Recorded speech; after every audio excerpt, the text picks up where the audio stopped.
ನಿತ್ಯಾನಂದ ಬ್ರಹ್ಮಾನಂದ ಆತ್ಮಾನಂದ ಯೋಗಿ. ನಿತ್ಯಾನಂದ ಬ್ರಹ್ಮಾನಂದ ಆತ್ಮಾನಂದ ಯೋಗಿ. ಶಿವಾನಂದ ಸದಾನಂದ ನಿಜಾನಂದ ಯೋಗಿ. ಶಿವಾನಂದ ಸದಾನಂದ ನಿಜಾನಂದ ಯೋಗಿ. ಜಗದಲ್ಲಿ ದೇವನ ಅವತಾರವೆತ್ತಿದ ಗುರುಬಸವ ಶಿವಯೋಗಿ. ಆತ್ಮಾನಂದದಿ ಮುಳುಗಿದ ಯೋಗಿ ಗುರುಬಸವ ಶಿವಯೋಗಿ. ಲಿಂಗಯೋಗದ ಮಹಿಮೆಯ ಸಾರಿದ ಗುರುಬಸವ ಶಿವಯೋಗಿ. ಮನದ ಕಾಳಿಕೆ ಕಳೆಯಲು ಬಂದ ಗುರುಬಸವ ಶಿವಯೋಗಿ. ನಿತ್ಯಾನಂದ ಬ್ರಹ್ಮಾನಂದ ಆತ್ಮಾನಂದ ಯೋಗಿ. ಶಿವಾನಂದ ಸದಾನಂದ ನಿಜಾನಂದ ಯೋಗಿ. ಶಿವೈಕ್ಯ ಸ್ಥಿತಿಯ ಅನುಭವ ಹೇಳಿದ ಗುರುಬಸವ ಶಿವಯೋಗಿ. ಮಂತ್ರದ ಅರ್ಥವ ತಿಳಿಸಿ ಹೇಳಿದ ಗುರುಬಸವ ಶಿವಯೋಗಿ. ಮಾತಿನ ಮುತ್ತಿನ ಮಾಲೆಯ ಮಾಡಿದ ಗುರುಬಸವ ಶಿವಯೋಗಿ. ಸಂಸಾರ ಸಾಗರ ದಾಟಿದ ಧೀರ ಗುರುಬಸವ ಶಿವಯೋಗಿ. ನಿತ್ಯಾನಂದ ಬ್ರಹ್ಮಾನಂದ ಆತ್ಮಾನಂದ ಯೋಗಿ. ಶಿವಾನಂದ ಸದಾನಂದ ನಿಜಾನಂದ ಯೋಗಿ. ಹೊಲದಲ್ಲಿ ರೈತನೇ ಆಗಿ ದುಡಿದ ಗುರುಬಸವ ಶಿವಯೋಗಿ. ಜಗದಲ್ಲಿ ಜ್ಞಾನದ ಬೆಳೆಯನ್ನು ಬೆಳೆದ ಗುರುಬಸವ ಶಿವಯೋಗಿ. ಮಕ್ಕಳಿಗೆಲ್ಲ ವಿದ್ಯೆಯ ಕಲಿಸಿದ ಗುರುಬಸವ ಶಿವಯೋಗಿ. ಮನುಜರಿಗೆಲ್ಲ ನೀತಿಯ ಹೇಳಿದ ಗುರುಬಸವ ಶಿವಯೋಗಿ. ನಿತ್ಯಾನಂದ ಬ್ರಹ್ಮಾನಂದ ಆತ್ಮಾನಂದ ಯೋಗಿ. ಶಿವಾನಂದ ಸದಾನಂದ ನಿಜಾನಂದ ಯೋಗಿ. ಬಸವನ ತತ್ವವ ಸಾರಲು ಬಂದ ಗುರುಬಸವ ಶಿವಯೋಗಿ. ಶರಣರ ಬಾಳನು ಬದುಕಲು ಬಂದ ಗುರುಬಸವ ಶಿವಯೋಗಿ. ಬಯಲ ಯೋಗವನ್ನು ಕಲಿಸಲು ಬಂದ ಗುರುಬಸವ ಶಿವಯೋಗಿ. ಜ್ಯೋತಿರ್ಲಿಂಗದ ನುಡಿಗಳ ನುಡಿದ ಗುರುಬಸವ ಶಿವಯೋಗಿ. ನಿತ್ಯಾನಂದ ಬ್ರಹ್ಮಾನಂದ ಆತ್ಮಾನಂದ ಯೋಗಿ. ಶಿವಾನಂದ ಸದಾನಂದ ನಿಜಾನಂದ ಯೋಗಿ. ಬೀಳೂರಿನಲ್ಲಿ ಮಠವನ್ನು ಕಟ್ಟಿದ ಗುರುಬಸವ ಶಿವಯೋಗಿ. ತ್ರಿವಿಧ ದಾಸೋಹ ನಿತ್ಯದಿ ಮಾಡಿದ ಗುರುಬಸವ ಶಿವಯೋಗಿ. ಭಕ್ತರ ಭಾಗ್ಯದ ದೇವರೇ ಆದ ಗುರುಬಸವ ಶಿವಯೋಗಿ. ಸರ್ವಜ್ಞ ಮೂರ್ತಿ ಸದ್ಗುರುದೇವ ಗುರುಬಸವ ಶಿವಯೋಗಿ. ನಿತ್ಯಾನಂದ ಬ್ರಹ್ಮಾನಂದ ಆತ್ಮಾನಂದ ಯೋಗಿ. ಶಿವಾನಂದ ಸದಾನಂದ ನಿಜಾನಂದ ಯೋಗಿ. ಶಿವಾನಂದ ಸದಾ. ಬಸವಾದಿ ಪ್ರಮಥರನ್ನು ಭಕ್ತಿಯಿಂದ ಸ್ಮರಿಸಿ ಎಲ್ಲ ಮಹಾತ್ಮರನ್ನು ಮನದಲ್ಲಿ ನೆನೆದು ಬೀಳೂರಿನ ಗ್ರಾಮದೈವ ಕಾಲಭೈರವನಾಥನ ದಿವ್ಯ ಸನ್ನಿಧಿಗೆ ಭಕ್ತಿಯ ನಮನಗಳನ್ನು ಸಮರ್ಪಿಸಿ ಭಕ್ತ ಕುಲಕೋಟಿಯ ಆರಾಧ್ಯ ದೇವರು ಶ್ರೇಷ್ಠ ಗುರುವರ್ಯರು ತಮ್ಮ ತಪಶಕ್ತಿಯಿಂದ ನಾಡನ್ನು ಪವಿತ್ರಗೊಳಿಸಿರುವ ಪರಮ ಪೂಜನೀಯ ಶ್ರೀಮನ್ನಿರಂಜನ ಪ್ರಣವ ಸ್ವರೂಪಿ ರಾಜಯೋಗಿ ಗುರುಬಸವ ಮಹಾಶಿವಯೋಗಿಗಳವರ ದಿವ್ಯಪಾದ ಪದ್ಮಗಳಿಗೆ ಸಾಷ್ಟಾಂಗ ನಮನಗಳನ್ನು ಸಮರ್ಪಿಸಿ ಮಹಾಶಿವಯೋಗಿಗಳು ಶ್ರೇಷ್ಠ ಯತಿವರೇಣ್ಯರು ಸಾನ್ನಿಧ್ಯಕರ್ತೃಗಳಾಗಿ ಈ ಮಠವನ್ನು ಬೆಳಗಿದ ಪರಮಪೂಜ್ಯ ಶ್ರೀಮನ್ ನಿರಂಜನ ಪ್ರಣವ ಸ್ವರೂಪಿ ಚನ್ನಬಸವ ಮಹಾಶಿವಯೋಗಿಗಳವರ ದಿವ್ಯಗದ್ದುಗೆಗೆ ಭಕ್ತಿಯ ನಮನಗಳನ್ನು ಸಮರ್ಪಿಸಿ ಶ್ರದ್ಧೆಯಿಂದ ಸಾಪ್ತಾಹಿಕ ಸತ್ಸಂಗಕ್ಕೆ ಆಗಮಿಸಿರುವಂತಹ ತಮ್ಮೆಲ್ಲರಿಗೆ ಭಕ್ತಿಯ ಶರಣಾರ್ಥಿಗಳು.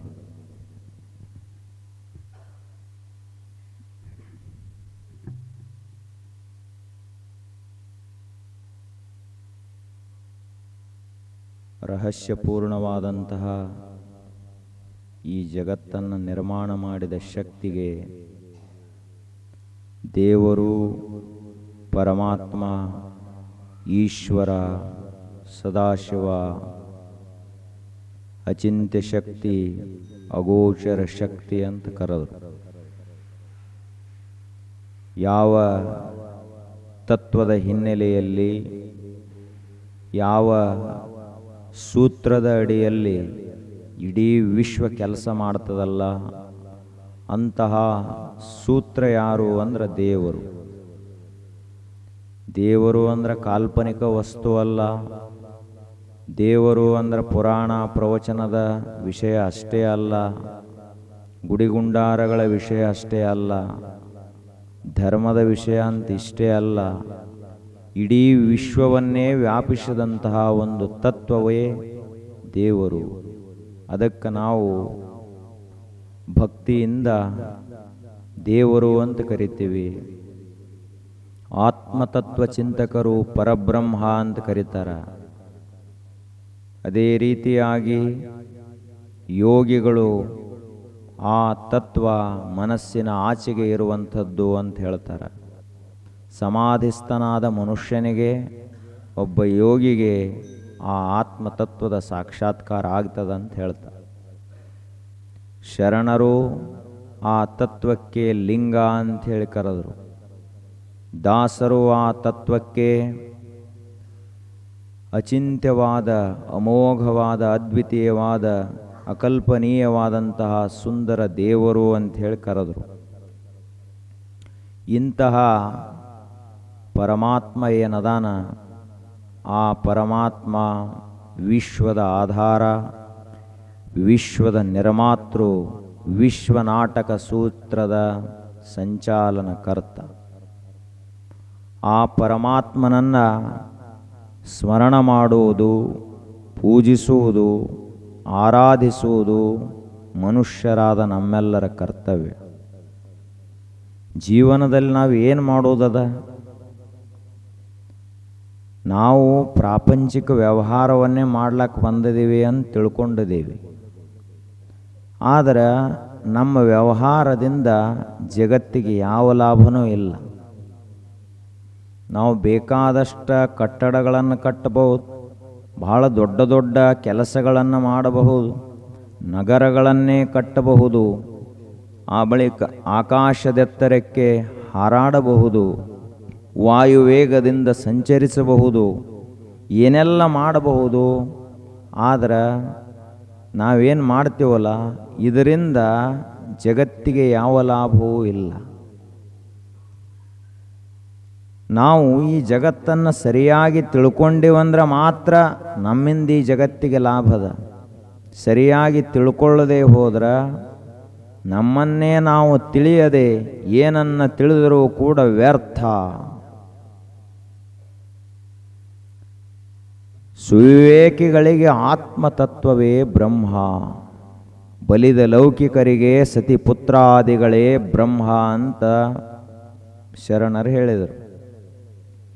ಯಾವ ಮನುಷ್ಯಾಗ ಪ್ರಪಂಚ ಬಹಳ ಪ್ರೀತಿಯದಾಗೈತೆಲ್ಲ, ಅಂಥವನಿಗೆ ಸತಿಪತಿಗಳು, ಪುತ್ರರು, ಪ್ರಪಂಚ, ಮನೆ, ಶ್ರೀಮಂತಿಕೆ, ಅಧಿಕಾರ ಇಷ್ಟಿದ್ರೆ ಏನು ಬೇಡ ಅವನಿಗೆ. ಇದ ಬಹಳ ದ್ವಾಡದು ಅಂತ ಅವ ತಿಳ್ಕೊತಾನೆ. ಆದರೆ ಮಹಾತ್ಮರು ಹೇಳುವುದು ಇದೇನೂ ದ್ವಾಡದಲ್ಲ ಅಂತ ಹೇಳ್ತಾರೆ ಅವರು. ಜೀವನ ಅಂದ್ರೆ ಬರೀ ಇಷ್ಟ ಕ್ಷುಲ್ಲಕ ವಿಷಯಕ್ಕಾಗಿ ಖರ್ಚು ಮಾಡೋದೇನಿದನ್ನು. ಕೈಯಲ್ಲಿ ಒಂದು ವಜ್ರದ ಹರಳದ ಅಂದ್ರೆ ಆ ವಜ್ರದ ಹರಳನ್ನು ಎದಕ್ಕೆ ಬೇಕೋ ಅದಕ್ಕೆ ಬಳಸಬೇಕು. ಅದನ್ನು ಕಾಯಿಪಲ್ಯ ತರ್ಲಾಕ ಬಳಸೋದಲ್ಲ, ಅದನ್ನು ಸಾಮಾನ್ಯ ಕಿರಾಣಿ ಸಂತಿ ಮಾಡ್ಲಾಕ ಬಳಸೋದಲ್ಲ. ವಜ್ರದ ಹರಳ ಐತೆ ಅಂತ ವಜ್ರದ ಹರಳನ್ನು ಎದಕ್ಕೆ ಬಳಸಬೇಕು, ಅದಕ್ಕೆ ಬಳಸಿದ್ರೆ ಮಾತ್ರ ಅದರ ಬೆಲೆ ಹೆಚ್ಚಾಗ್ತೈತಿ. ಹಂಗೆ ಮನುಷ್ಯನ ಜೀವನ ಏನದಲ್ಲ, ಇದೊಂದು ವಜ್ರ ಸದೃಶವಾದಂಥದ್ದು. ಇದಕ್ಕೆ ಬೆಲೆ ಕಟ್ಲಾಕ ಬರಂಗಿಲ್ಲ. ನಾವು ಆ ರೀತಿಯಾಗಿ ಮಾನವ ಶರೀರವನ್ನು, ನಮ್ಮ ಮನಸ್ಸನ್ನು, ನಮ್ಮಲ್ಲಿರುವಂಥ ಬುದ್ಧಿಯನ್ನು ಬಳಸಬೇಕು. ಆಗ ಮಾತ್ರ ಈ ಶರೀರ ಏನಾಗ್ತದಂದ್ರೆ ಮಂತ್ರಮಯವಾದಂಥ ಶರೀರವಾಗ್ತದೆ. ಆಗ ನಮ್ಮ ಬುದ್ಧಿ ಇಡೀ ವಿಶ್ವಶಕ್ತಿಯನ್ನೇ ಗ್ರಹಿಸುವಂತಹ ಸಾಮರ್ಥ್ಯ ಬುದ್ಧಿಗೆ ಬರ್ತದೆ. ನಮ್ಮ ಮನಸ್ಸಿಗೆ ಆ ವಿಶ್ವದಲ್ಲಿರುವಂಥ ಸ್ಪಂದನೆಗಳನ್ನು ಗ್ರಹಿಸುವಂತಹ ಸಾಮರ್ಥ್ಯ ಬರ್ತದೆ. ಯಾವಾಗ ನಾವು ದೇವ ಕಾರ್ಯಕ್ಕಾಗಿ ಶರೀರ, ಮನಸ್ಸು, ಬುದ್ಧಿಗಳನ್ನು ಬಳಸ್ತೀವಲ್ಲ, ಆವಾಗ ಅದನ್ನು ಬಿಟ್ಟು ಬರೀ ಉಣ್ಣೋದು, ತಿನ್ನೋದು, ಪ್ರಪಂಚ ಮಾಡೋದು, ಆ ಬಳಿಕ ಪ್ರಾಪಂಚಿಕ ವ್ಯವಹಾರಗಳನ್ನೇ ಮಾಡ್ತಾ ಹೋದೀವಿ ಅಂದರೆ ಈ ಶರೀರದ ಕಿಮ್ಮತ್ತ ನಾವು ಕುಂತು ಕಳೆದಂಗೆ ಆಗುತ್ತೆ. ಅಮೂಲ್ಯವಾದದ್ದು, ಬೆಲೆ ಕಟ್ಲಾಕನ ಬರಂಗಿಲ್ಲ. ಇದನ್ನು ನಿರ್ಮಾಣ ಮಾಡಿದಂಥವ ಯಾರು ಅಂದ್ರೆ, ಯಾವ ಇಡೀ ವಿಶ್ವವನ್ನು ನಿರ್ಮಾಣ ಮಾಡಿದನೋ ಆ ದೇವನೇ ಈ ಶರೀರವನ್ನು ನಿರ್ಮಾಣ ಮಾಡ್ಯಾನ. ಈ ಶರೀರಕ್ಕೆ ಸಾಮಾನ್ಯ ಕುಂಬಾರನ ಕೈ ಹತ್ತಿಲ್ಲ, ವಿಶ್ವ ಕುಂಬಾರನ ಕೈ ಹತ್ತದ ಈ ಶರೀರಕ್ಕೆ. ಅಂದಾಗನ ಇಷ್ಟು ಸಣ್ಣ ಆಕಾರದೊಳಗ ಎಷ್ಟೊಂದು ಅದ್ಭುತವಾದಂತಹ ರಚನೆಯನ್ನು ಆ ವಿಶ್ವ ಕುಂಬಾರ, ವಿಶ್ವಕರ್ಮ ನಿರ್ಮಾಣ ಮಾಡ್ಯಾನ. ಅದಕ್ಕೆ ಇಂತಹ ಅಮೂಲ್ಯವಾದ ಶರೀರ, ಮನಸ್ಸು, ಬುದ್ಧಿ 100 ವರ್ಷದ ಆಯುಷ್ಯ. ಇದನ್ನು ನಾವು ಕ್ಷುಲ್ಲಕವಾದ ವಿಷಯಗಳ ಸಲುವಾಗಿ ಬಳಸಬಾರದು. ಹಾಗಾದರೆ ಏನು ಮಾಡಬೇಕು? ದಿನಂಪ್ರತಿಯಾಗಿ ನಮ್ಮ ಜೀವನ ಧರ್ಮದ ಹಾದಿಯ ಮೇಲೆ ಸಾಗ್ತಾ ಇರಬೇಕು. ಆವಾಗ ಜೀವನ ಬೆಲೆಯುಳ್ಳದ್ದಾಗುತ್ತದೆ. ಪ್ರತಿಯೊಂದು ದಿವಸ ಅಂದ್ರೆ ಅಷ್ಟೇ ಬೆಲೆ ಬಾಳುವಂಥದ್ದದ. ಪ್ರತಿಯೊಂದು ತಾಸ, ಪ್ರತಿಯೊಂದು ಕ್ಷಣ, ಒಂದು ನಿಮಿಷ ಸಮೇತವಾಗಿ ಅಷ್ಟು ಕಿಮ್ಮತ್ತಿಂದದ. ಯಾಕೆ ಅಂದ್ರೆ ಒಂದೇ ಕ್ಷಣದಲ್ಲಿ ಮನುಷ್ಯ ಪರಿವರ್ತನೆಯಾಗಿ ಮಹಾ ಸಂತನಾಗ್ತಾನೆ. ಒಂದು ಕ್ಷಣದಲ್ಲಿ ಮನುಷ್ಯ ಪರಿವರ್ತನೆಯಾಗಿ ಸಿದ್ಧ ಪುರುಷನಾಗ್ತಾನೆ. ಒಬ್ಬ ಯೋಗಿಯಾಗ್ತಾನ, ತ್ಯಾಗಿಯಾಗ್ತಾನ, ಮಹಾತತ್ವಜ್ಞಾನಿಯಾಗ್ತಾನ, ದಾರ್ಶನಿಕನಾಗ್ತಾನ. ಅವರೆಲ್ಲ ಹಿಂದಿದ್ದಂತಹ ಋಷಿ ಮುನಿಗಳೆಲ್ಲರೂ ದಾರ್ಶನಿಕರಾಗಿ ಹೋದರು. ದರ್ಶನ ಅಂದ್ರ ಯಾವುದು ನಮ್ಮ ಕಣ್ಣಿಗೆ ಸಹಜವಾಗಿ ಕಾಣಂಗಿಲ್ಲಲ್ಲ, ಅಂತಹ ಸತ್ಯ ವಸ್ತುವನ್ನು ಕಂಡಂಥವರೇ ದಾರ್ಶನಿಕರು. ನಮಗ ಬರೇ ಭೂಮಿ, ಸೀಮೆ, ಮನುಷ್ಯರು ಇಷ್ಟ ಕಾಣಬಹುದು. ಆದರೆ ಮಹಾತ್ಮರಾದಂಥವರಿಗೆ ಇದರ ಹಿಂದಿರುವಂಥ ದೇವರು ಕಾಣ್ತಾನಲ್ಲ, ಅದಕ್ಕವರಿಗೆ ದಾರ್ಶನಿಕರು ಅಂತ ಕರೆದರು. ನಾವು ಏನಾಗಬೇಕು ಅಂದ್ರ ದಾರ್ಶನಿಕರಾಗಬೇಕು. ನಾವು ಏನಾಗಬೇಕು ಅಂದ್ರ ಮಹಾತ್ಯಾಗಿ, ಯೋಗಿ, ತಪಸ್ವಿಗಳಾಗಬೇಕು. ನಮ್ಮ ಆಯುಷ್ಯದ ಸಮಯವನ್ನು ಬಹಳ ಜಾಗರೂಕತೆಯಿಂದ ಬಳಸಬೇಕು, ಎಚ್ಚರಿಕೆಯಿಂದ ಬಳಸಬೇಕು. ನಾವೊಂದು ವೇಳೆ ಏನಾದರೂ ಪ್ರಮಾದವಶದಿಂದ, ಮರವೆಯಿಂದ, ಭ್ರಮೆಗೆ ಒಳಗಾಗಿ ಹೆಂಗೆ ಬೇಕೋ ಹಂಗೆ ಬಳಸ್ಲಾಕ ಪ್ರಾರಂಭ ಮಾಡಿದೀವಿ ಅಂದ್ರೆ, ಒಂದು ಕಲ್ಲ ಒಬ್ಬ ಶಿಲ್ಪಿ ಕೈಯಾಗ ಕೊಟ್ಟ ಬಳಕ ಚಲೋ ಶಿಲ್ಪಿ ಇದ್ದ ಅಂದ್ರೆ ಅದರಲ್ಲಿ ದೇವರ ಮೂರ್ತಿ ಕೆತ್ತನ, ಇಡೀ ಜಗತ್ತು ಬಂದ ಆ ಮೂರ್ತಿಗೆ ನಮಸ್ಕಾರ ಮಾಡ್ತೈತಿ. ಹಂಗೆ ತಯಾರು ಮಾಡ್ತಾನೆ. ಅದ ಕಲ್ಲ ಕೆತ್ತಲಾಕ ಬರಲಾರದಂಥವನ ಕೈಯಾಗ ಕೊಟ್ಟಿವಿ ಅಂದ್ರೆ, ಕಲ್ಲು ಎಷ್ಟು ಚಲೋ ಇದ್ದರೇ ಏನಾತು, ಉಳಿ ಎಷ್ಟು ಚಲೋ ಇದ್ದರೇ ಏನಾತು. ಎಂಥ ಬಂಗಾರದ ಚಾಣ ಇದ್ದರೇ ತಗೊಂಡೇನು ಮಾಡೋದದು? ಅವ ಕೆತ್ತವನೇ ಶಾಣೆ ಇಲ್ಲ ಅಂದ್ರೆ ಕಲ್ಲು ಒಡೆದರೆ ಹೋಗತಿ, ಹಾಳರೆ ಆಕತಿ, ಕಟ್ಲಾಕು ಬರಂಗಿಲ್ಲ, ಕಂಬನೂ ಆಗಂಗಿಲ್ಲ, ಮೂರ್ತಿ ಅಂತೂ ಎಂದೂ ಆಗಂಗಿಲ್ಲ. ಹಂಗ ನಾವು ಒಂದು ವೇಳೆ ಏನಾದರೂ ಹುಚ್ಚರಾದೀವಿ ಅಂದ್ರೆ ನಮ್ಮ ಜೀವನದ ಒಂದೇನು ಕಲ್ಲ ಅಂತ ದೇವರು ಕೊಟ್ಟಾನ ನಮಗೆ. ಜೀವನ ಅನ್ನುವಂಥದ್ದೇ ಒಂದು ಬಂಡೆಗಲ್ಲಿದು.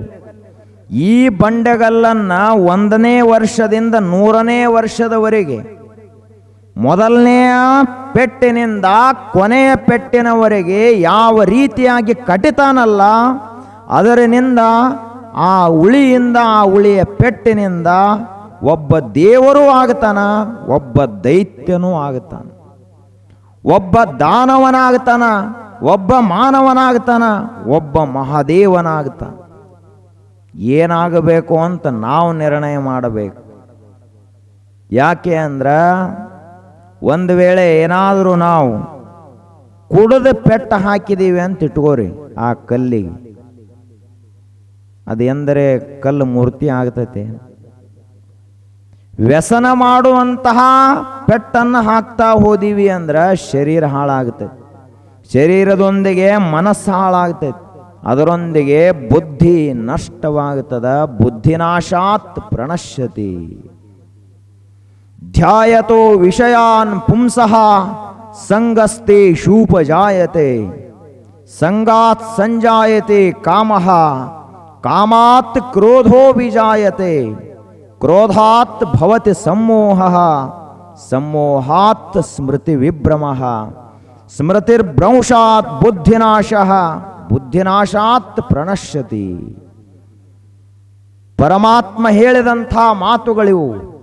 ಯಾವ ಮನುಷ್ಯ ಪ್ರಾಪಂಚಿಕ ಸುಖದ ಚಿಂತನ ಮಾಡ್ತಾನ, ಧ್ಯಾನ ಮಾಡ್ತಾನಲ್ಲ, ನನಗ ಈ ಪ್ರಪಂಚದಿಂದ ಸುಖ ಸಿಗಲಿ ಅಂತ ಹಗಲ ರಾತ್ರಿ ತಲೆಯಲ್ಲಿ ಗೇಣಿಕೆ ಹಾಕ್ತಾ ಇರ್ತಾನಲ್ಲ, ಅಂತಹ ಮನುಷ್ಯನಿಗೆ ಆ ವಸ್ತುವನ್ನು ಅನುಭವಿಸಬೇಕು ಅನ್ನುವಂಥ ಇಚ್ಛಾ ಉತ್ಪತ್ತಿ ಆಗ್ತದೆ. ಧ್ಯಾಯತೋ ವಿಷಯಾನ್ ಪುಂಸಃ ಸಂಗಸ್ತೆ ಶೂಪಜಾಯತೆ. ಸಂಗಾತ್ ಸಂಜಾಯತೆ ಕಾಮಃ. ಮನಸ್ಸಿನಲ್ಲಿ ಇಚ್ಛಾ ಉತ್ಪತ್ತಿ ಆಗ್ತೈತೆ. ಸುತ್ತಮುತ್ತ ನಮ್ಮ ಸುತ್ತಮುತ್ತ ಗೆಳೆತನ ಅಂಥದ್ದಿತ್ತು, ಅಂಥ ಸಂಗಿತ್ತು ಅಂದ್ರೆ 4 ಮಂದಿ ಕೂತ ಕುಡಿತಿರ್ತಾರ. ಆ ಕುಡಿಯುವುದನ್ನು ಒಂದು ವಾರ ಇವ ನೋಡಿದ ಅಂದ್ರೆ ಇವಂಗೂ ಕುಡಿಬೇಕಂತ ಅನಿಸ್ತೈತಿ. 4 ಮಂದಿ ಹೋಟೆಲ್ದಾಗ ಕೂತು ಚಾ ಕುಡಿತಿರ್ತಾರ. ಅದನ್ನು ಒಂದು ವಾರ ಇವ ಕುತ್ಕೊಂಡು ನೋಡಿದ ಅಂದ್ರೆ ಇವು ಎಂದು ಕುಡಿಲಾರ್ದ ಮನುಷ್ಯ ಸಹಿತ ಸಂಘದಿಂದ ಇವನು ಕುಡಿಲಾಕ ಚಾಲೂ ಮಾಡ್ತಾನ. ಅದಕ್ಕ ಕಾಮಃ ಕಾಮಾತ್ ಕ್ರೋಧೋ ವಿಜಾಯತೆ. ಕಾಮಕ್ಕೆ ಒಳಗಾದಂತಹ ಮನುಷ್ಯನಿಗೆ ಏನಾದರೂ ಅಡಚಣೆಗಳು ಬಂದು, ವಿಘ್ನಗಳು ಬಂದು, ಪ್ರತಿರೋಧಗಳು ಬಂದು ಅಂದ್ರೆ ಸಿಟ್ಟಿಗೆ ಹೇಳ್ತಾನ ಮನುಷ್ಯ. ಕ್ರೋಧಾತ್ ಭವತಿ ಸಮ್ಮೋಹ. ಸಮ್ಮೋಹ ಅಂದ್ರೆ ಏನೂ ಗೊತ್ತಾಗಂಗಿಲ್ಲ, ನಾವೇನದೀವಿ ನಾವು ಮರೆತು ಬಿಡ್ತೀವಿ, ಅಂತಹ ಒಂದು ಅವಸ್ಥಾ ಬರ್ತೈತಿ ಸಮ್ಮೋಹ. ಹಂಗ ಕ್ರೋಧಕ್ಕೆ ಒಳಗಾದಂಥ ಮನುಷ್ಯ ಎಲ್ಲವನ್ನು ಮರೆತು ಬಿಡುತ್ತಾನೆ. ಸಮ್ಮೋಹಾತ್ ಸ್ಮೃತಿ ವಿಭ್ರಮಃ. ಮೋಹಕ್ಕೆ ಒಳಗಾದಂಥ ಮನುಷ್ಯ, ಬರೇ ತನ್ನ ಪ್ರಪಂಚವನ್ನೇ ಪ್ರೀತಿಸುವಂಥ ಮನುಷ್ಯ ಎಲ್ಲ ಮರಿತಾನೆ. ಮಗ್ಗಲ ಮನೆಯಲ್ಲೇ ಬಡವರಿದ್ರು, ಆ ಮನೆಯಲ್ಲಿರುವಂಥ ಮಕ್ಕಳು ಹಸಿವೆಯಿಂದ 2 ದಿವಸ ಉಪವಾಸ ಇದ್ರು, ಇವ ಕಾಣಿಸಂಗಿಲ್ಲಲ್ಲ, ಇದಕ್ಕೆ ಸಮ್ಮೋಹ ಅಂತ ಕರೀತಾರೆ. ಊರಿನಲ್ಲಿಯೇ ಅನಾಥ ಮಕ್ಕಳಿದ್ರೂ ಕೂಡ ನಮಗೆಲ್ಲ ದೇವರು ಕೊಟ್ರನು ಆ ಅನಾಥ ಮಕ್ಕಳಿಗೆ ನಾವೊಂದು ತುಸು ಆಸರೆ ಆಗುನಲ್ಲ ಅಂತ ಅನ್ಸಂಗಿಲ್ಲಲ್ಲ, ಇದಕ್ಕೆ ಸಮ್ಮೋಹ ಅಂತ ಕರೀತಾರೆ. ಸಂಬಂಧಿಕರಲ್ಲಿ ಏನೇ ಒಂದು ತೊಂದರೆ ಬಂತು ಅಂದ್ರೆ ಹೋಗಿ ಸಹಾಯ ಮಾಡಬೇಕು ಅಂತ ಅನ್ಸಂಗಿಲ್ಲಲ್ಲ, ಇದು ಸಮ್ಮೋಹ. ಅಣ್ಣ ತಮ್ಮರು ಎಷ್ಟೇ ಮೊದಲು ಪ್ರೀತಿಯಿಂದ ಇರ್ತಾರೆ, ಸಣ್ಣವರಿದ್ದಾಗ ಬೆಳೀತಾ ಬೆಳೀತಾ ದಾಯಾದಿಗಳಾಗ್ತಾ ಹೋಗ್ತಾರ. ಇಂಥ ಏನ ಅಣ್ಣ ತಮ್ಮಂದಿರಿರ್ತಾರ, ಮುಂದೆ ಹೋಗಿ ಅವ ಸತ್ರ ಇವ ಹೋಗಂಗಿಲ್ಲ, ಇವ ಸತ್ರ ಅವ ಹೋಗಂಗಿಲ್ಲ, ಇಷ್ಟು ವೈರತ್ವ ಬೆಳೆದು ಬಿಡ್ತೈತೆ ಅಲ್ಲ, ಇದಕ್ಕೆ ಸಮ್ಮೋಹ ಅಂತ ಕರೀತಾರೆ. ಸಮೋಹಾತ್ ಸ್ಮೃತಿ ವಿಭ್ರಮ, ಅವನ ಸ್ಮರಣ ಶಕ್ತಿಯೇ ನಷ್ಟವಾಗಿ ಹೋಗ್ತದ. ಸ್ಮೃತಿ ಭ್ರಂಶಾತ್ ಬುದ್ಧಿನಾಶ, ಯಾವಾಗ ಸ್ಮರಣ ಶಕ್ತಿ ಕರ್ತವ್ಯ ಕರ್ತವ್ಯ ಧರ್ಮ ಧರ್ಮ ಬುದ್ಧಿ ನಷ್ಟವಾಗಿ ಹೋಯ್ತಲ್ಲ, ಆ ಕ್ಷಣಕ್ಕೆ ಮನುಷ್ಯ ಹಾಳಾಕೋತ ಹೋಗ್ತಾನೆ. ಬುದ್ಧಿನಾಶಾತ್ ಪ್ರಣಶ್ಯತಿ, ಬುದ್ಧಿನ ನಷ್ಟ ಆಗಿ ಹೋಯಿತು ಅಂದ್ರೆ ಇಡೀ ಮನುಷ್ಯನ ಜೀವನ ಹಾಳಾಗಿ ಹೋಗ್ತದೆ. ಹೀಗಾಗಿ ನಮ್ಮ ಕೈಯಲ್ಲಿ ಪರಮಾತ್ಮ ಕೊಟ್ಟಂತ ಈ ಶರೀರ ಮನಸ್ಸು ಬುದ್ಧಿಗಳನ್ನು ಯಾವುದೇ ಕಾರಣಕ್ಕೂ ಹಾಳು ಮಾಡಬಾರದು. ಅದು ನಾವು ಜಗತ್ತಿನಲ್ಲಿ ಮಾಡಬೇಕಾಗಿರುವ ಮೊಟ್ಟ ಮೊದಲನೇ ಕೆಲಸ. ಅಕಸ್ಮಾತ್ ನಾವು ಏನಾದರೂ ಕುಡಿದ ನಾವು ಧರ್ಮವಂತರು ಅಂದ್ರೆ ಅದು ಎಂದೂ ಸಾಧ್ಯ ಇಲ್ಲ ಜಗತ್ತಿನೊಳಗೆ. ಯಾಕೆ ಅಂದ್ರೆ ಕುಡದ ಅಂದ್ರೆ ಅವನಿಗೆ ಅವನ ಹೆಸರನ್ನ ನೆನಪುಳಿಯಂಗಿಲ್ಲ. ಅದಕ್ಕೆ ಕುಡುಕರು ಕುಡಿದ್ರಂದ್ರೆ ಮೊದಲನೇ ಪ್ರಶ್ನೆ ಅವ್ರದ್ದು. ಮುಂದಿದ್ದವ್ರು ಕೇಳ್ತಾರ, ಅವ್ರು ನಾ ಯಾರ? ಅವ್ರ ಮೊದಲನೇ ಪ್ರಶ್ನೆ ಇದೇ ಇರ್ತೈತಿ, ನಾ ಯಾರತ್ತ ನಾವು. ಆ ಬಳಿಕ ಮುಂದೆ ನಾ ಏನದನ್ನು ಗೊತ್ತೈತೇನ ಅಂತ ಕೇಳ್ತಾನ. ಎಲ್ಲ ಉಲ್ಟಾನ. ಈಗ ಸುದ್ದ ಇದ್ದಾಗ ಪ್ರಜ್ಞೆ ಇದ್ದಾಗ ಕುಡಿಲಾರ್ದ ಇದ್ದಾಗ ಏನು ಚಲೋ ಏನೇನು ವಿದ್ಯಾ ಬುದ್ಧಿ ಏನೇನು ಇತ್ತಲ್ಲ, ಕುಡ್ದ ಅಂದ್ರೆ ಎಲ್ಲ ನಷ್ಟ ಆಗಿ ಹೋಗ್ತೈತಿ. ಅವಾಗ ಅವನಿಗೆ ಏನು ಮಾಡ್ಬೇಕಂತ ಗೊತ್ತಾಗಂಗಿಲ್ಲ. ಬರೇ ಒಂದು ಕುಡಿಯುವುದರಿಂದಾಗಿ ಇಷ್ಟು ಮನುಷ್ಯನ ಬುದ್ಧಿ ನಷ್ಟವಾಗಿ ಹೋಗುವುದಾದ್ರೆ, ಹಗಲ ರಾತ್ರಿ ಬರೀ ಪ್ರಪಂಚವನ್ನೇ ಮಾಡಿ ಮಾಡಿ ಈ ವಿಶ್ವ ನಿರ್ಮಾಣ ಮಾಡಿದಂಥ ದೇವರನ್ನೇ ಮರೆತೀವಲ್ಲ, ಇದಕ್ಕಿಂತ ದೊಡ್ಡ ಮರೆವು ಯಾವುದಾದ್ರೂ ಐತೇನು ಜಗತ್ತಿನೊಳಗೆ? ಹೌದಪ್ಪ, ಭೂಮಿಯಲ್ಲಿ ಒಂದು ನಿಧಿ ಇಟ್ಟಿದ್ದೀವಿ, ಅದನ್ನು ಮರ್ತಿದ್ದೀವಿ ಅಂದ್ರೆ ನಡೀತದ. ಹೌದು, ಇಂಥ ಬೀಗರದಾರ ಅವ್ರ ಹೆಸರು ಮರ್ತಿದ್ದೀವಿ ಅಂದ್ರೆ ನಡೀತದ. ಇಂಥ ಒಂದು ಕೆಲಸ ಮಾಡೋದಿತ್ತು ಅದನ್ನು ಮರ್ತಿದ್ದೀವಿ ಅಂದ್ರೆ ನಡೀತದ. ನಮ್ಮನ್ನು ಹುಟ್ಟಿಸಿ ನಮಗೊಂದು ಶರೀರವನ್ನು ಕೊಟ್ಟು 100 ವರ್ಷದ ಆಯುಷ್ಯ ಕೊಟ್ಟು ಇಡೀ ಜಗತ್ತನ್ನು ನಿರ್ಮಾಣ ಮಾಡಿದಂಥ ಪರಮಾತ್ಮನನ್ನು ಮರಿತೀವಿ ಅಂದ್ರೆ ಇದಕ್ಕಿಂತ ದೊಡ್ಡ ಬುದ್ಧಿ ನಷ್ಟತ ಯಾವುದದ? ಹೀಗಾಗಿ ನಾವು ಈ ನಿಟ್ಟಿನಲ್ಲಿ ಚಿಂತನೆ ಮಾಡ್ತಾ ಹೋಗಬೇಕು. ಹಿಂಗ ಒಬ್ಬ ದೊಡ್ಡ ಮಹಾರಾಜ ಅರಮನೆಯನ್ನು ಕಟ್ಟಿಸಿದ್ದ. ರಾಜವಾಡೆ ಅದು ಅರಮನೆ, 100 ಕಂಬಗಳು, ಆ ಬಳಿಕ ಅತ್ಯಂತ ಬೃಹದಾಕಾರದ ಗೋಪುರಗಳು, ವಿಶಾಲವಾದಂತಹ ಒಂದು ದೊಡ್ಡ ರಾಜ ಸೈನ್ಯ, ರಾಜ ಪೋಷಾಕಿನಿಂದ ಮೆರೆಯುವಂತಹ ರಾಜಕುಮಾರರು, ರಾಜ ಚಕ್ರವರ್ತಿ, ಸಾಮಂತ ರಾಜರು, ಮಂತ್ರಿಗಳು, ಅನೇಕ ಜನ ಕವಿಗಳು, ಸಾಹಿತಿಗಳು, ಸೇನಾಪತಿಗಳು, ಏನೆಲ್ಲ ಇತ್ತು. ರಾಜ ಅಂದ್ರೆ ಏನು ಸಾಮಾನ್ಯ ಏನು? ಬರೀ ನಿಮ್ಮ ಸಣ್ಣ ಗುಡಿಸಲಿರ್ತೈತೆ ಅಂದ್ರೆ ಮುಗಿಲಾರ್ದ ಪ್ರಪಂಚ ಇರ್ತೈತಿ ಗುಡಿಸಲ್ದಾಗ. ಇನ್ನವು ರಾಜ ರಾಜ ಅಂದ ಬಳಿಕ ಎಷ್ಟು ದೊಡ್ಡ ಬಾರದಾನ ಇರಬಾರ್ದ ಅವನು. ಅಂಥ ದೊಡ್ಡ ರಾಜ ಇದ್ದ. ಅವ ಸಿಂಹಾಸನದ ಮೇಲೆ ಕುಂತಿದ್ದ. ಕುಂತಾಗ ಒಂದು ದಿನ ರಾತ್ರಿ ಒಬ್ಬ ಸಾಧು ಸನ್ಯಾಸಿ ಬಂದ. ಅವನ ದ್ವಾರ ಬಾಗಲದ ಒಳಗಿನ ಬಾಗಲ ಏನಿತ್ತಲ್ಲ ಅಲ್ಲಿ ಬಂದು ಮಲ್ಕೊಂಡ. ರಾತ್ರಿ 10 ಗಂಟೆ ಆಗಿತ್ತು. ಒಳಗೆ ಬಂದು ಮಲ್ಕೊಂಡ. ಆ ಬಳಿಕ ಕಾವಲುಗಾರ ಏನಿದ್ರಲ್ಲ ಅವ್ರು ಇಲ್ಯಾಕ ಬಂದಿ ಅಂತ ಕೇಳಿದ್ರು ಅವರು ಸನ್ಯಾಸಿಗೆ. ಅವ ಅಂದ, ಇದೇನು ಭಾಳ ದೊಡ್ಡ ಹೊಸ ವಿಷಯ ಅದ. ಹೆಂಗ ಧರ್ಮಶಾಲೆಯಾಗ ಮಕ್ಕೋತೀವಿ ಹಂಗೆ ಇದು ಒಂದು ಧರ್ಮಶಾಲೆ ಅದ, ಬಂದು ಮಲ್ಕೊಂಡನಿ ಅಂತಂದವ. ಸಾಧುಗೆ ತೆಲಿಗಿಲಿ ಕೆಟ್ಟಿರ್ಬೇಕು. ಅಲ್ಲ, ಇದು ರಾಜವಾಡೆ ಐತು ಅಂತ ಹೇಳಿದ್ರು ಅವರು ಕಾವಲುಗಾರರು. ರಾಜದೂತರು ಹೇಳಿದ್ರು ಇದು ರಾಜವಾಡೆ ಅದ. ಕಂಬಾರೆ ನೋಡ್ತು ಎಂಥ ಕಂಬದವು, ಮ್ಯಾಲಿನ ಜಂತಿ ನೋಡು, ಕೆಳಗೆ ಹಾಕಿದ ಕಲ್ಲು ನೋಡು, ಇಲ್ಲಿರುವಂಥ ಎಲ್ಲ ಅಲಂಕಾರ ನೋಡು, ಇಲ್ಲೇ ಆನೆಗೆ ಮೇವು ಹಾಕಿ ನಿಂದ್ರಿಸಿದೀವಿ ಆನೆ ನೋಡು. ಧರ್ಮಶಾಲೆ ಮುಂದೆ ಅಂದ್ರೆ ಆನೆ ಕಟ್ಟಿರ್ತಾರೆ. ಅದಕ್ಕೆ ಇದನ್ನೆಲ್ಲ ನೋಡು. ಇದಕ್ಕೇನಂತಾರ? ರಾಜವಾಡೆ ರಾಜನ ಅರಮನೆ ಅಂತ ಕರೀತಾರೆ ಹೊರತು ಧರ್ಮಶಾಲಾ ಅಂತ ಕರೆಯಂಗಿಲ್ಲ ಅಂತ ಅವ ಕಾವಲುಗಾರ ಹೇಳಿದ.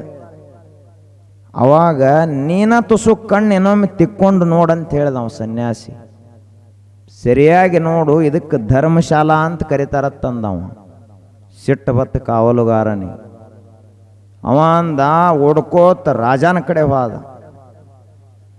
ಬಳಿಕ ರಾಜಾಗ ಹೇಳಿದ, ಒಂದು ಪ್ರಸಂಗ ನಡೆದದ್ರಿ. ನಮ್ಮ ಅರಮನೆಗೆ ಒಬ್ಬ ಸನ್ಯಾಸಿ ಬಂದಾನ, ಬಹುತೇಕ ತಲೆ ಬಿಟ್ಟಿರಬೇಕು. ಅವ ಇದಕ್ಕೆ ಅರಮನೆ ಅಲ್ಲ ಧರ್ಮಶಾಲೆ ಅಂತ ಕರಿಲತ್ತಾನಂತಂದವ. ಅಂದಾಗ ರಾಜಾಗ ತಲೆ ಸಿಟ್ಟು ಬತ್ತವನಿಗೆ. ಅವನ್ ತಲೆ ತಿರುಗ್ಲಕ್ಕೆ ಚಾಲೂ ಮಾಡಿದ. ಅಲ್ಲ ನಮ್ಮ ಮುತ್ಯ, ನಮ್ಮ ಅಪ್ಪ, ಈಗ ಮುಂದೆ ನಂದ ಮಗನ್ ತಯಾರು ಮಾಡೇನಿ, ಕಿರೀಟ ಹಾಕ್ಲಕ್ಕ ಅವನ ತಲೆ ಎಲ್ಲ ಸಜ್ಜು ಮಾಡೇನಿ, ರಾಜಕುಮಾರನ ಪಟ್ಟಾಭಿಷೇಕ ತಯಾರಿ ನಡೆದದ. ಇಂಥದ್ರೊಳಗೆ ಇದಕ್ಕೆ ಧರ್ಮಶಾಲೆ ಅಂತಾನಂದ್ರೆ ಎಷ್ಟು ಸಿಟ್ಟು ಬರಬಾರದು. ನಿಮ್ಮ ಸಣ್ಣ ಗುಡಿಸಲ ಪತ್ರಾಸದು ಇರ್ತಾವ, ಇದೇನು ಗುಡಿಸಲ ಅಂದ್ರೆ ಸಿಟ್ಟು ಬರ್ತೈತಿ ನಿಮಗೆ. ಬರೀ ಇದೇನು ಮತ್ತೆ ಗುಡಿಸಲ ಇರ್ತೈತೆ, ಅದೇನು ಬೇರೆ ಅರಮನೆ ಆಕತ್ತೇನು? ಅಟ್ಟಂದ್ರನ ಸಿಟ್ಟು ಬರ್ತೈತಿ. ನಾವು ರಾಜ, ಅವಂಗ ಸಿಟ್ಟು ಕರಸವನು ಎಲ್ಲದಾನ ಸನ್ಯಾಸಿ ಏನಂತಂದ ರಾಜ. ಅವ ಸನ್ಯಾಸಿ ಅಂದ, ಬೇಕಾದ್ರೆ ಅವಾಗ ಬಾ ಅಂತ, ನಾಯನ ಬರಂಗಿಲ್ಲ ಅಂದ. ನಮ್ಮ ಮೇಲೆ ಯಾವ ನಿಯಮ ಲಾಗೂ ಆಗುದಿಲ್ಲ ಅಂದವ. ನಿಮ್ಮ ಏನು ರಾಜನ ಶಾಸನ ಐತಿ, ನಿಮ್ಮ ಸಂವಿಧಾನ ಐತಿ, ನಿಮ್ಮ ಕಾಯ್ದೆ ಕಾನೂನು ಎಲ್ಲ ಅಲ್ಲೇ, ನಮ್ಮ ಮೇಲೆ ಏನಿಲ್ಲತ್ತಂದವ. ಬೇಕಾದ್ರೆ ಬಾ ಅಂತ ಹೇಳು, ಬೇಡಾದ್ರೆ ಅಲ್ಲೇ ಕುಂಡ್ರತ್ ಹೇಳು ಅಂದ. ಅವಾಗಿನ ರಾಜ ಏನಾರೇ ಮಾಡಿ ಮತ್ತೆ ಸಮಸ್ಯೆ ಪರಿಹಾರ ಮಾಡ್ಕೋಬೇಕಲ್ಲ. ಎದ್ದು ಬಂದ, ಶಿಟ್ಲೆ ಬಂದ. ಇವು ಮಕ್ಕೊಂಡವು ಹೇಳಿಲ್ಲ. ಇವು ಸನ್ಯಾಸಿ ಅಲ್ಲೇ ಎದ್ದು ಹಾಸಿಗೆ ಮೇಲೆ ಕುಂತ. ಏನಿದಕ್ಕೆ ಧರ್ಮಶಾಲೆ ಅಂತ ಕರಿತಿರತ್ ನೀವು ಸನ್ಯಾಸಿಗಳಾಗಿ ಅತ್ತಂದವ ರಾಜ. ಹೌದಪ್ಪ, ಕರೆನೇ ಧರ್ಮಶಾಲೆನ ತಂದವ. ಇದನ್ನ ತುಸು ಬಿಡಿಸಿ ಹೇಳ್ರಲ್ಲ ತಂದವ. ಅವಾಗ ಸನ್ಯಾಸಿ ಹೇಳ್ದ, ಧರ್ಮಶಾಲೆಯಲ್ಲಿ ಹೆಂಗ ಯಾರಿಗೆ ಯಾರೂ ಸಂಬಂಧ ಇಲ್ಲ. ಬೇಕಾದವರು ಬರ್ತಾರ, ಒಂದು ತಲುಗುಂಬ ಹೋಗಿತಾರ, ಪಿಸಿಬೇನಿರ್ತೈತಲ್ಲ ಅದೇ ತಲುಗುಂಬ, ಟಾವೆಲ್ಲ ಹಾಸಿಗೆ ಇನ್ನೊಂದು ಟಾವೆಲ್ ಹೊಚ್ಕೊಂಡು ಮಕ್ಕೋತಾರ. ಆ ಬಳಿಕ ರಾತ್ರಿ ಅಲ್ಲೇ ಇಬ್ಬರು ಮತ್ತೆ ಬೇರೆ ಊರವ್ರು ಬಂದು ಮಕ್ಕೊಂಡಿರ್ತಾರ. ಅವರಿಗೆ ಇವರಿಗೆ ಏನೋ ಭಾಳ ಚಲೋ ಬೀಗರದಾರ ಅನ್ನಂಗೆ ಮಾತಾಡ್ತಾರೆ ಇಬ್ಬರು ರಾತ್ರಿ. ಮುಂಜಾನೆ ಎದ್ದು ಇವಾಗ ಹೇಳಾರ್ದ ಅವ ಹೊಕ್ಕಾನ, ಅವಾಗ ಹೇಳಾರ್ದ ಇವ ಹೊಕ್ಕಾನ. ಇವ ಪೂರ್ವಕ್ಕೆ, ಅವ ಪಶ್ಚಿಮಕ್ಕೆ, ಒಬ್ರಿಗೊಬ್ರು ಸಂಬಂಧ ಇಲ್ಲ. ಮತ್ತು ಧರ್ಮಶಾಲೆ ಯಾರೋ ಕಸಾದು ಏನು ಹೊಡೆಯಂಗಿಲ್ಲ. ಈ ಬಸ್ ಸ್ಟ್ಯಾಂಡ ಈಗಿನ ಕಾಲದ ಧರ್ಮಶಾಲೆ ಇವು. ಯಾವ ಬಸ್ ಸ್ಟ್ಯಾಂಡ್ ಕಸ ಹೊಡೆದದ್ದು ನೋಡಿರಿ ನೀವು? ಏನೂ ಇಲ್ಲ. ಮತ್ತು ಯಾರಿಗ್ಯಾರು ಸಂಬಂಧ ಇರಂಗಿಲ್ಲ, ಯಾರು ಬರ್ತಾರೋ ಹೋಗ್ತಾರೋ ಲೆಕ್ಕಪತ್ರ ಇಲ್ಲ, ಏನೂ ಇರಂಗಿಲ್ಲ. ಅವಾಗ ಇವ ಸನ್ಯಾಸಿ ಹೇಳ್ದ, ಈ ಅರಮನೆಯಲ್ಲಿ ಮೊದಲ ನಿಮ್ಮ ಮುತ್ತಜ್ಜ ಬಂದ. ಅವ ಯಾರಿಗೂ ಹೇಳಾರ್ದ ಬಂದು ಇಲ್ಲಿ ಕುಂತ. ಅವೊಂದು 25 ವರ್ಷ ರಾಜ್ಯಭಾರ ಮಾಡಿದ. ಮುಂದೆ ಅವ ತನ್ನ ತಲೆ ಮೇಲಿರೋ ಕಿರೀಟ ನಿಮ್ಮ ಅಪ್ಪನ ಮೇಲೆ ಹಾಕಿದ. ಹಾಕಿ ನಂದು ಕೈ ಸೋತುಪ್ಪ, ತಲೆ ಸೋತು, ಇನ್ನು ನನಗೆ ಮಾಡ್ಲಿಕ್ಕಾಗೋದಿಲ್ಲ ಅಂತವ ಜಾಗ ಖಾಲಿ ಮಾಡಿ ಹೋದ ಹೇಳಾರ್ದ. ಆ ಬಳಿಕ ಇವ ಅಪ್ಪ ಬಂದ. ಇವ ಎಲ್ಲ ಹೊತ್ತುಕೊಂಡ. ಇವ ರಾಜ್ಯಭಾರವನ್ನು ಪ್ರಾರಂಭ ಮಾಡಿದ. 25 ವರ್ಷ ಜಗ್ಗಿದ. ಇವನ ಹೆಗಲನ್ನು ನೋಸ್ಲಾಕ್ ಚಾಲು ಮಾಡಿದ. ಅವ ಮತ್ತೆ ನಿನ್ನ ತಲೆ ಸಜ್ಜ ಮಾಡಿ ನಿನ್ನ ತಲೆ ಮೇಲೆ ಬಂಗಾರ ಕಿರೀಟ ಹಾಕಿ ಅವ ಸರದ. ಈಗ ನಾನ ರಾಜ ಅಂತ ನೀ ತಿಳ್ಕೊಂಡದಿ, ನಿನ್ನೂ ಹೆಗಲು ನೋಸ್ಲಾತ್ಯಾವತ್ ನೀಗ ನಿನ್ನ ಮಗನ ತಯಾರು ಮಾಡಿದಿ. ಇದು ಧರ್ಮಶಾಲಾ ಅಲ್ದ ಏನ ಅನ್ನ ಛತ್ರ ಏನತ್ ಕೇಳ್ದ. ಏನತ್ತಾರೆ ಇದಕ್ಕ? ಧರ್ಮಶಾಲಾ ಅಂತ ಕರೀತಾರೆ. ಎಲ್ಲರೂ ಬರೋದು ಹೋಗೋದು, ಯಾರು ಕಾಯಂ ಇರ್ಲಾಕಿಲ್ಲಿ ಬಂದಿಲ್ಲ. ಮತ್ತಿನ ಅಂತ ರಾಜನ ಅರಮನೆಯೇ ಧರ್ಮಶಾಲೆ ಆದ ಬಳಿಕ ಬೀಳೂರಾಗಿರೋ ಮನೆ ಏನಕ್ಕವು? ಪ್ರತಿಯೊಬ್ಬರ ಮನೆ ಅವರವರ ಪಾಲಿಗೆ ಧರ್ಮಶಾಲೆಗಳು. ನೀವು ಮನೆ ಹೆಸರು ಬೇಕಾದಂಗೆ ಬರ್ಸ್ರಿ, ಅದು ಇರೋದು ಮಾತ್ರ ಏನಪ್ಪ? ಧರ್ಮಶಾಲೆನ ಅಂತ ಕರೀತಾರೆ ಅದಕ್ಕೆ ಮಹಾತ್ಮರು. ಹೀಗಾಗಿ ನಮ್ಮ ಜೀವನ ಏನದಲ್ಲ, ಇದು ಬರೀ ಬಂದು ಹೋಗೋದ್ರೊಳಗಾಗಿ ನಾವೇನಾರೇ ಮಾಡಬೇಕಾಗ್ಯದ. ಒಬ್ಬರು ದೊಡ್ಡ ತತ್ವಜ್ಞಾನಿಗಳು ಒಂದು ಮಾತನ್ನು ಹೇಳ್ತಾರೆ. ಈಗ ಬ್ರಿಡ್ಜ್ ಇರ್ತೈತಿ, ಒಂದು ಸೇತುವೆ ಇರ್ತೈತಿ, ಒಂದು ನದಿ ದಾಟಬೇಕಾದ್ರೆ ಒಂದು ಬ್ರಿಡ್ಜ್ ಇರ್ತೈತಿ. ಆ ಬ್ರಿಡ್ಜ್ ಅಥವಾ ಸೇತುವೆ ಇರುವುದು ನದಿ ದಾಟ್ಲಾಕ. ಬಹಳ ಚಲೋ ಬ್ರಿಡ್ಜ್ ಐತಪ್ಪ, ಸೇತುವೆ ಐತೆ ಅಂತ ತಿಳ್ಕೊಂಡು ಅದ್ರ ಮೇಲೆ ಯಾರೂ ಮನೆ ಕಟ್ಕೊಂಡು ಇರಂಗಿಲ್ಲ. ಬ್ರಿಡ್ಜ್ ಇರುವುದು ಅದಕ್ಕೆ ನದಿ ದಾಟು ಸಲುವಾಗಿ. ಹಂಗ ಮನುಷ್ಯನ ಶರೀರ, ಮಾನವ ಜನ್ಮ ಅನ್ನೋದು ಇದೊಂದು ಬ್ರಿಡ್ಜ್ ಇದ್ದಂಗೆ ಹೊರತು ಇದರ ಮೇಲೆ ನಾವು ಮನೆ ಕಟ್ಲಾಕಾಗುವುದಿಲ್ಲ. ಈ ಶರೀರದೊಳಗನ ಕಾಯಂ ಇರ್ಲಾಕ ಎಂದಿಗೂ ಸಾಧ್ಯ ಇಲ್ಲ. ನೋಡ್ರಿ ಹೆಂಗೈತೆ ಅವ್ರು ಎಂಥ ಮಾತು ಹೇಳ್ಯಾರ. ನಾವೇನು ತಿಳ್ಕೊಂಡದೆವು, 80 ವರ್ಷ ಆಗಿರ್ತೈತೆ ಅಜ್ಜಾಗ. ಅವ ಅಂತಾನ, ಎಂಥದರೇ ಇಂಜೆಕ್ಷನ್ ಮಾಡಿಸ್ರಿ, 1 ಲಕ್ಷ ಅಲ್ಲ 5 ಲಕ್ಷದ ಇಂಜೆಕ್ಷನ್ ಮಾಡಿಸ್ರಿ, ದಿಲ್ಲಿ ಅಲ್ಲ ವಾಷಿಂಗ್ಟನ್ಗೆ ತೋರಿಸ್ರಿ, ಒಟ್ಟು ಕಡಿಮೆ ಮಾಡ್ರಿ ಅಂತ ಮುತ್ತೆ ಆತಿರ್ತಾನೆ. ಇವರು 1 ಲಕ್ಷನಲ್ಲಿ 50,000 ಇಂಜೆಕ್ಷನ್ ಇವರು ಮಾಡಿಸ್ತಾರೆ. ಹೆಂಗೆ ಇವ್ ಹೊಕ್ಕನಂತ ಗೊತ್ತಾ ಇರತೈತಿ ಇವರಿಗೆ. ಅದಕ್ಕೆ ತುಟ್ಟಿ ಇಂಜೆಕ್ಷನ್ ಮಾಡಿಸಂಗಿಲ್ಲ ಇವರು. ಮನುಷ್ಯನ ಬಯಕೆ ಹೆಂಗದ ವಿಚಾರ ಮಾಡ್ರಿ. ಇನ್ನ ಬದುಕಬೇಕು, ಇನ್ನ ನನ್ನ ಕೈಯಂದಿ ಪ್ರಪಂಚದ ಹಗ್ಗ ಬಿಡಬಾರದಂತ ನಾವು ವಯಸ್ಸು ಬೇಕಾದಷ್ಟಾಗಲ್ಲ. ಆದರೆ ಈ ಜಗತ್ತಿನಲ್ಲಿ ಹಾಗಿಲ್ಲ. ಇಲ್ಲೇ ನಾವು ಕಾಯಂ ಇರ್ಲಾಕ ಬಂದಂಥವರಲ್ಲ. ಒಂದು ದಿವಸ ಹೇಳಾರ್ದ ಕೇಳಾರ್ದ ಹೋಗುದೈತಿ. ಹೇಳಾರ್ದ ಬಂದೆವ, ಹುಟ್ಟಿದ, ಹೇಳಿ ಹುಟ್ಟದೇನೆ ಅವ್ವ ಅಪ್ಪಗೆ ಸಹಿತ ಹೇಳಾರ್ದ ಹುಟ್ಟ್ಯಾನೆವು. ನಾವು ಹುಟ್ಟತನಂತ ಏನ್ರಿ ಹೇಳಿದನ, ಏನ್ರ ಸಂದೇಶ ಕೊಟ್ಟನ, ಹುಟ್ಟಿದ ಬಳಕ ಗೊತ್ತಾತೀವಿ ಯಾರದಾರ ಅಂಥೇಳಿ. ಹುಡುಗೈತೋ ಹುಡುಗೈತೆ ಅವಾಗ ಗೊತ್ತಾತು ಹುಟ್ಟಿದ ಬಳಕ. ಮೊದಲೇನೂ ಗೊತ್ತಿಲ್ಲ, ಎಂಥವನ ಹುಟ್ಟತಾನಂತ ಕಲ್ಪನಾ ಸಹಿತ ಇಲ್ಲ. ಇವ ದೊಡ್ಡ ಊರಿಗೆ ಹಿರಿಯನಾಗಿ ಇವ ಇರ್ತಾನ, ಮುಂದೆ ಅವನ ಮಗ ಹೆಣ್ತಾವ ಹುಟ್ಟತಾನಂದ್ರೆ ಇವಂದೆಲ್ಲ ಕೀರ್ತಿಯನ್ನು ನಾಶ ಮಾಡವ ಹುಟ್ಟತಾನ. ಅದಕ್ಕೆ ಮೊದಲು ಹೇಳ್ತಾರ ಅವರು, ಹುಟ್ಟೋಕ್ಕಿಂತ ಮೊದಲನೂ ನಾವು ಯಾರಿಗೂ ಹೇಳಿ ಹುಟ್ಟಿಲ್ಲ ಜಗತ್ತಿನೊಳಗೆ. ಸಾಯುವಾಗೇನು ಹೇಳಿ ಸಾಯ್ತಾರೇನು? ಹೇಳಾರ್ದ ಕೇಳಾರ್ದ ಎಲ್ಲರಿಗೆ ಫೋನ್ ಹಚ್ಚಿ ನಾಯಿಂದ ಸಾಯೋದನ್ನ ತ್ಯಾವ್ರೆ ಹೇಳಿ ಸತ್ತಾನೇನು ಜಗತ್ತಿನಾಗ? ಹೌದ್ರಿ, ಹಿಂಗೆ ಮಿಸ್ಕಾಲರೆ ಕೊಟ್ಟು ಸತ್ತಾನೇನು? ಏನೂ ಇಲ್ಲ. ಹೇಳಾರ್ದ ಕೇಳಾರ್ದ, ಏನ್ರಿ ನಿನ್ನೆ ಮಾತಾಡಿದ್ದ, ಆರ್ತಿಗೆ ಬಂದಿದ್ದ, ಇಬ್ಬರು ಕೂಡ ಚಹಾ ಕುಡ್ದೆವು, ಒಂದು ಪ್ಲೇಟ್ ಬಜಿನೂ ತಿಂದ, ಎಲ್ಲನೂ ಆಗಿತ್ರಿ. ಮತ್ತು ಇಬ್ಬರು ಕೂಡಿ ಒಂದು ನಿಶ್ಚಯನೂ ಮಾಡಿದ್ರಿ. ಅವರು ಗಟ್ಟಿ ಮಾಡಿದ್ರು, ಒಬ್ಬನ ಕಲ್ಯಾಣ ಮಾಡ್ಬೇಕಂತ. ಹಿರಿಯರ ದಂಧ ಏನಪ್ಪ ಅಂದ್ರೆ ಕಲ್ಯಾಣ ಮಾಡೋದು. ಒಟ್ಟು ಇಷ್ಟೆಲ್ಲ ನಿಶ್ಚಯನೂ ಆಗಿತ್ರಿ, ಎಲ್ಲನೂ ಆಗಿತ್ತು. ಆದರೆ ಏನು ಮಾಡೋದು? ರಾತ್ರಿ 2 ಗಂಟೆ ಆಗಿತ್ತು. ಇದು ನಿತ್ತಲು ಒಳಗಿನ ಕೆಲಸ ಬಂದ್ ಮಾಡ್ತದೆ. ಎಕ್ಸ್ಪೈರಿ ಡೇಟ್ ಬಂತು ಅದರದ್ದು, ಹೃದಯದ್ದು. ಅದು ಇವ್ ಹೇಳಿದ್ದಿಲ್ಲ, ಮೆಸೇಜು ಕೊಟ್ಟಿದ್ದಿಲ್ಲ. ಅದು ಏನು ಅಲಾರಾಮ್ ಇಲ್ಲ, ಏನೂ ಇಲ್ಲ, ಯಾವ ವಾರ್ನಿಂಗ್ ಇಲ್ಲ, ರೆಡ್ ಲೈಟ್ ಇಲ್ಲ, ಒಂದೇನು ಮೊದಲು ಸಂದೇಶ ಕೊಡೋದಾಗಲಿ ಏನೂ ಇಲ್ಲ.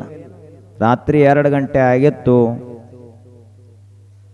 ಅದು ಬಂದ್ ಮಾಡಿತ್ತು. ಶಾಂತ ತಣ್ಣಗೆ ಹೊರಗೆ ತಂಡಿ, ಇದು ತಣ್ಣಗಾತ್. ಆದ ಬಳಿಕ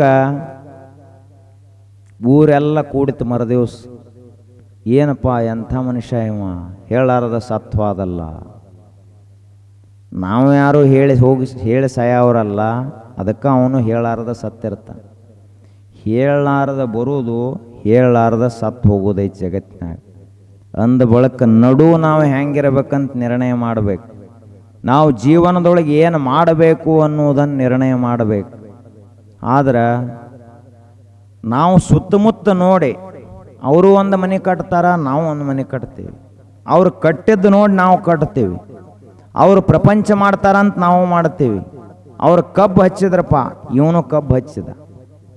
ಅವ್ರು ಭತ್ತ ಹಚ್ಚಿದ್ರು, ಇವ್ ಹೊಲಕ್ಕೆ ಅವಶ್ಯಕತೆ ಐತಿ, ಏನು ಸಂಬಂಧ ಇಲ್ಲ. ಇವಾಗ ನೀರು ಐತಿ ಇಲ್ಲ ಅದನ್ನು ವಿಚಾರ ಮಾಡ, ಇವನು ಭತ್ತ ಹಚ್ಚಿಬಿಡ್ತಾನೆ.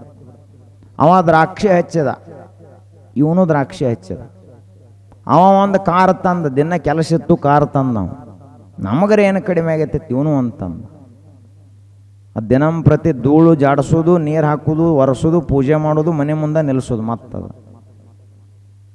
ಹಿಂಗೆ ನಾವು ಸುತ್ತಮುತ್ತ ನಮ್ಮ ಪ್ರಪಂಚ ಮಾಡೋರನ್ನು ನೋಡಿ ನೋಡಿ ನಾವು ಪ್ರಪಂಚ ಅಷ್ಟೇ ಕಲಿತೀವಿ ಹೊರತು ಮಹಾತ್ಮರ ದಾರಿಯನ್ನು ಯಾರೂ ಹಿಡಂಗಿಲ್ಲ ನಾವು. ಮಹಾತ್ಮರು ಏನು ಮಾಡ್ಯಾರ ಆ ಕಡೆ ಲಕ್ಷ್ಯ ಐತೆ ನಮ್ಮದು. ಬಸವಣ್ಣವ್ರು ಏನು ಮಾಡಿದರು, ಮತ್ತು ಅವ್ರು ಬಸವಣ್ಣವ್ರಿಗಿದ್ದ ಪದವಿ ಏನು ಸಣ್ಣ ಪದವಿ ಏನಲ್ಲ. ಪ್ರಧಾನಮಂತ್ರಿ ಹುದ್ದಾದೊಳಗೆ ಎದ್ದವರು ಅವರು. ತಲೆ ಮ್ಯಾಲ ಬಂಗಾರದ ಕಿರೀಟ್, ಕೈಯೊಳಗೆ ಏನು ಬೇಕಾದು ಸಹಿ ಮಾಡುವಂಥ ಅಧಿಕಾರ, ಎಷ್ಟು ಬೇಕಾದಷ್ಟು ರೊಕ್ಕವನ್ನು ವಿತರಣೆ ಮಾಡುವಂಥ ಅಧಿಕಾರ, ಇಡೀ ರಾಜ್ಯದ ಭಂಡಾರವೇ ಅವರ ಕೈಯೊಳಗಿತ್ತು. ಇಂಥ ಬಸವಣ್ಣನವರು ಏನನ್ನೂ ಬಯಸಲಿಲ್ಲ. ಬಿಜ್ಜಳನ ಭಾಂಡಾರವೆನಗೇ ಕೈಯ, ಊರ ಮುಂದೆ ಹಾಲ ಹಳ್ಳ ಹರಿಯುತ್ತಿರಲು ಓರೆಯಾವಿನ ಹಂಗೆನಗೆ ಕೈಯ ಅಂತ ಕೇಳಿದರು. ಎದಕ್ಕಪ್ಪ ನನಗ ಅಂತ ಕೇಳಿದ್ರು ಅವರು. ನಮ್ಮ ಮನೆ ಮುಂದೆ ಮಗ್ಗಲನ ನಮ್ಮ ಹಳ್ಳದಾಗ ಹಾಲದ ಹಳ್ಳನ ಹರಿಲಾತೈತಿ. ಹಾಲಿನ ಹಳ್ಳ ಹರಿತಾ ಇರುವಾಗ ಇದು ಹಗ್ಗ ಹಾಕಿ ಹಿಂಡುವಂಥ ಆಕಳ ಹಾಲು ಯಾವರ ಬಯಸ್ತಾನೇನು? ದಳಿ ಹಾಕಿ ಹಿಂಡುದು ಅಂತಾರಲ್ಲ, ಓರೆಯಾವಿನ ಹಂಗೆನಗೆ ಕೈಯ. ಸುಮ್ಮ ಹಿಂಡಂಗಿಲ್ಲ ಅವು ಕೆಲವೊಂದು ಆಕಳುಗಳು. ಹೋಗಿ ನಿಂದ್ರಿ ಒಂದು ಲತ್ತೇರಿ ಹೊಡಿತಾವು, ಹಾದರೆ ಹಾಯ್ತಾವು, ಏನ್ರೇ ಮಾಡ್ತಾವ. ಅಂಥ ಆಕಳ ಯಾವರೇ ಹಿಂಡ್ಲಕ್ಕೆ ಹೋಗ್ತಾನೇನು? ಹಾಲಿನ ಹಳ್ಳವೇ ಹರಿತಾ ಇರುವಾಗ. ಹಂಗ ಪರಮಾತ್ಮನೇ ನನಗೆ ಕೊಟ್ಟು ಮರೆತಿರುವಾಗ ಈ ಬಿಜ್ಜಳನ ಭಾಂಡಾರವೆನಗೆ ಕೈಯ ಅಂದಂಥವರು ಬಸವಣ್ಣನವರು.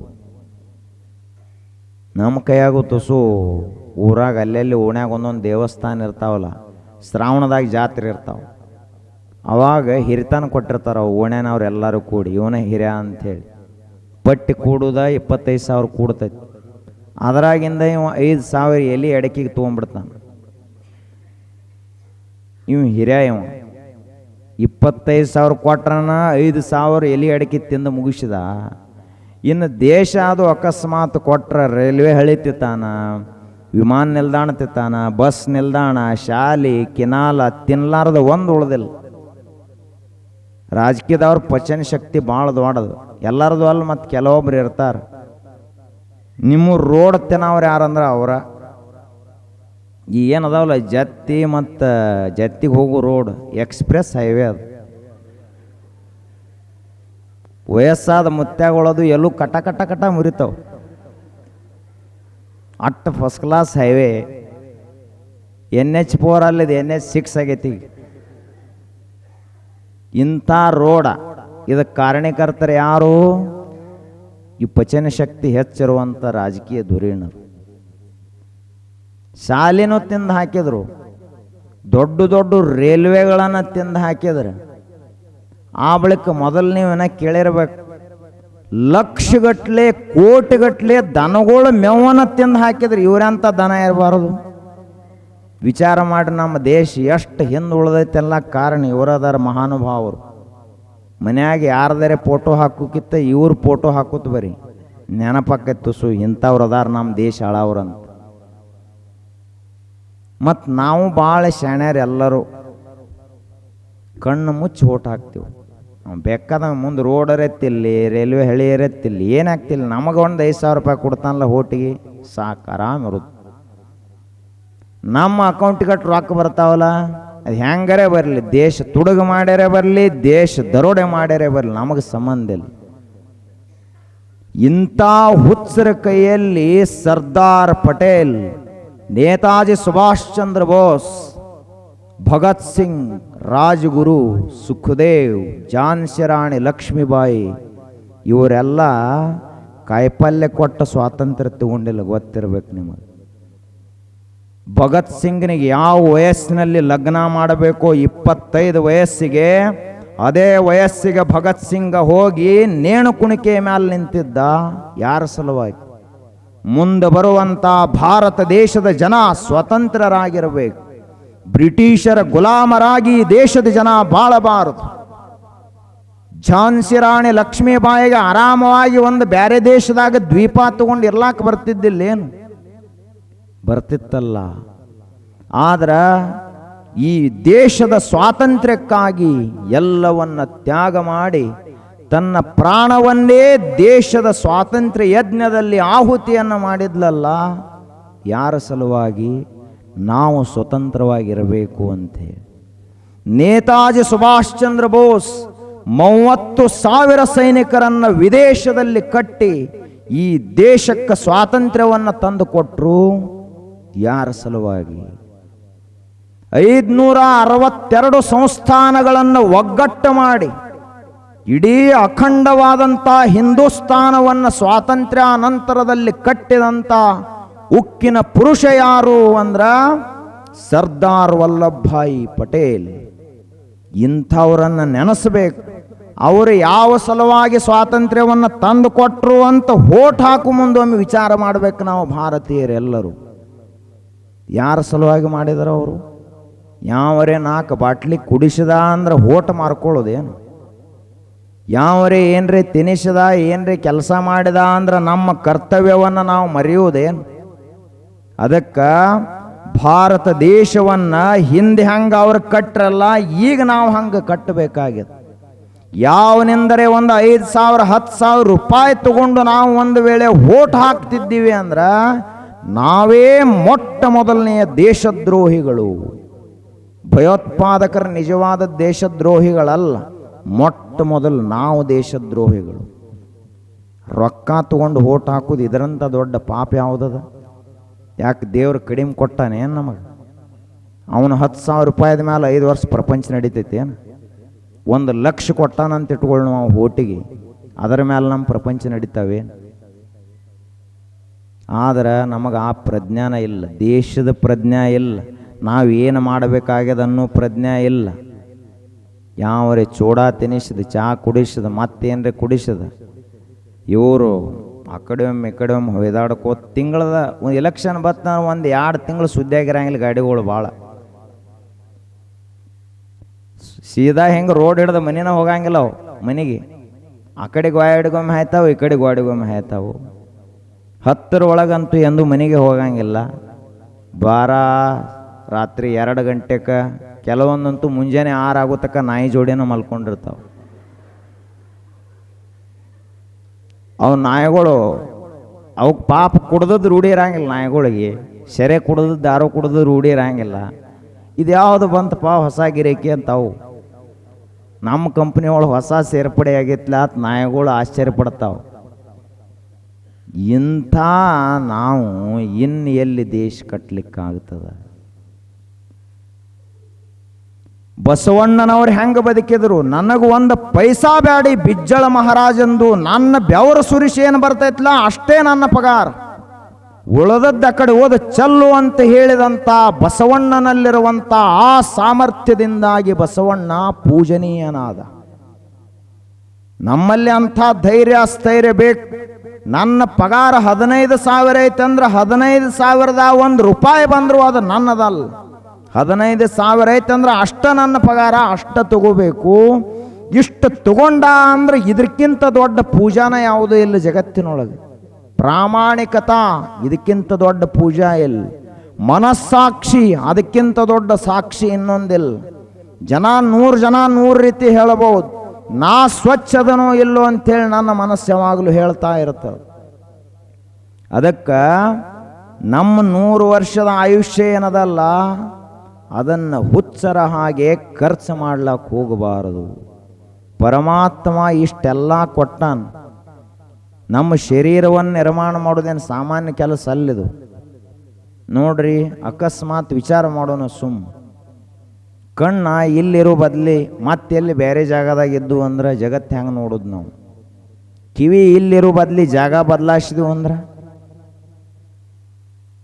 ಕೈಯ ನೋಡ್ರಿ ಎಲ್ಲವೂ ಎಷ್ಟಿರ್ಬೇಕು, 5 ಬಟ್ಟ ಸಮನಾಗಿಲ್ಲ. 5 ಬಟ್ಟ ಸಮನಾಗಿದ್ದು ಅಂದ್ರೆ ಕೆಲಸ ಮಾಡ್ಲಕ್ಕೆ ಬರ್ತಿರ್ಲಿಲ್ಲ.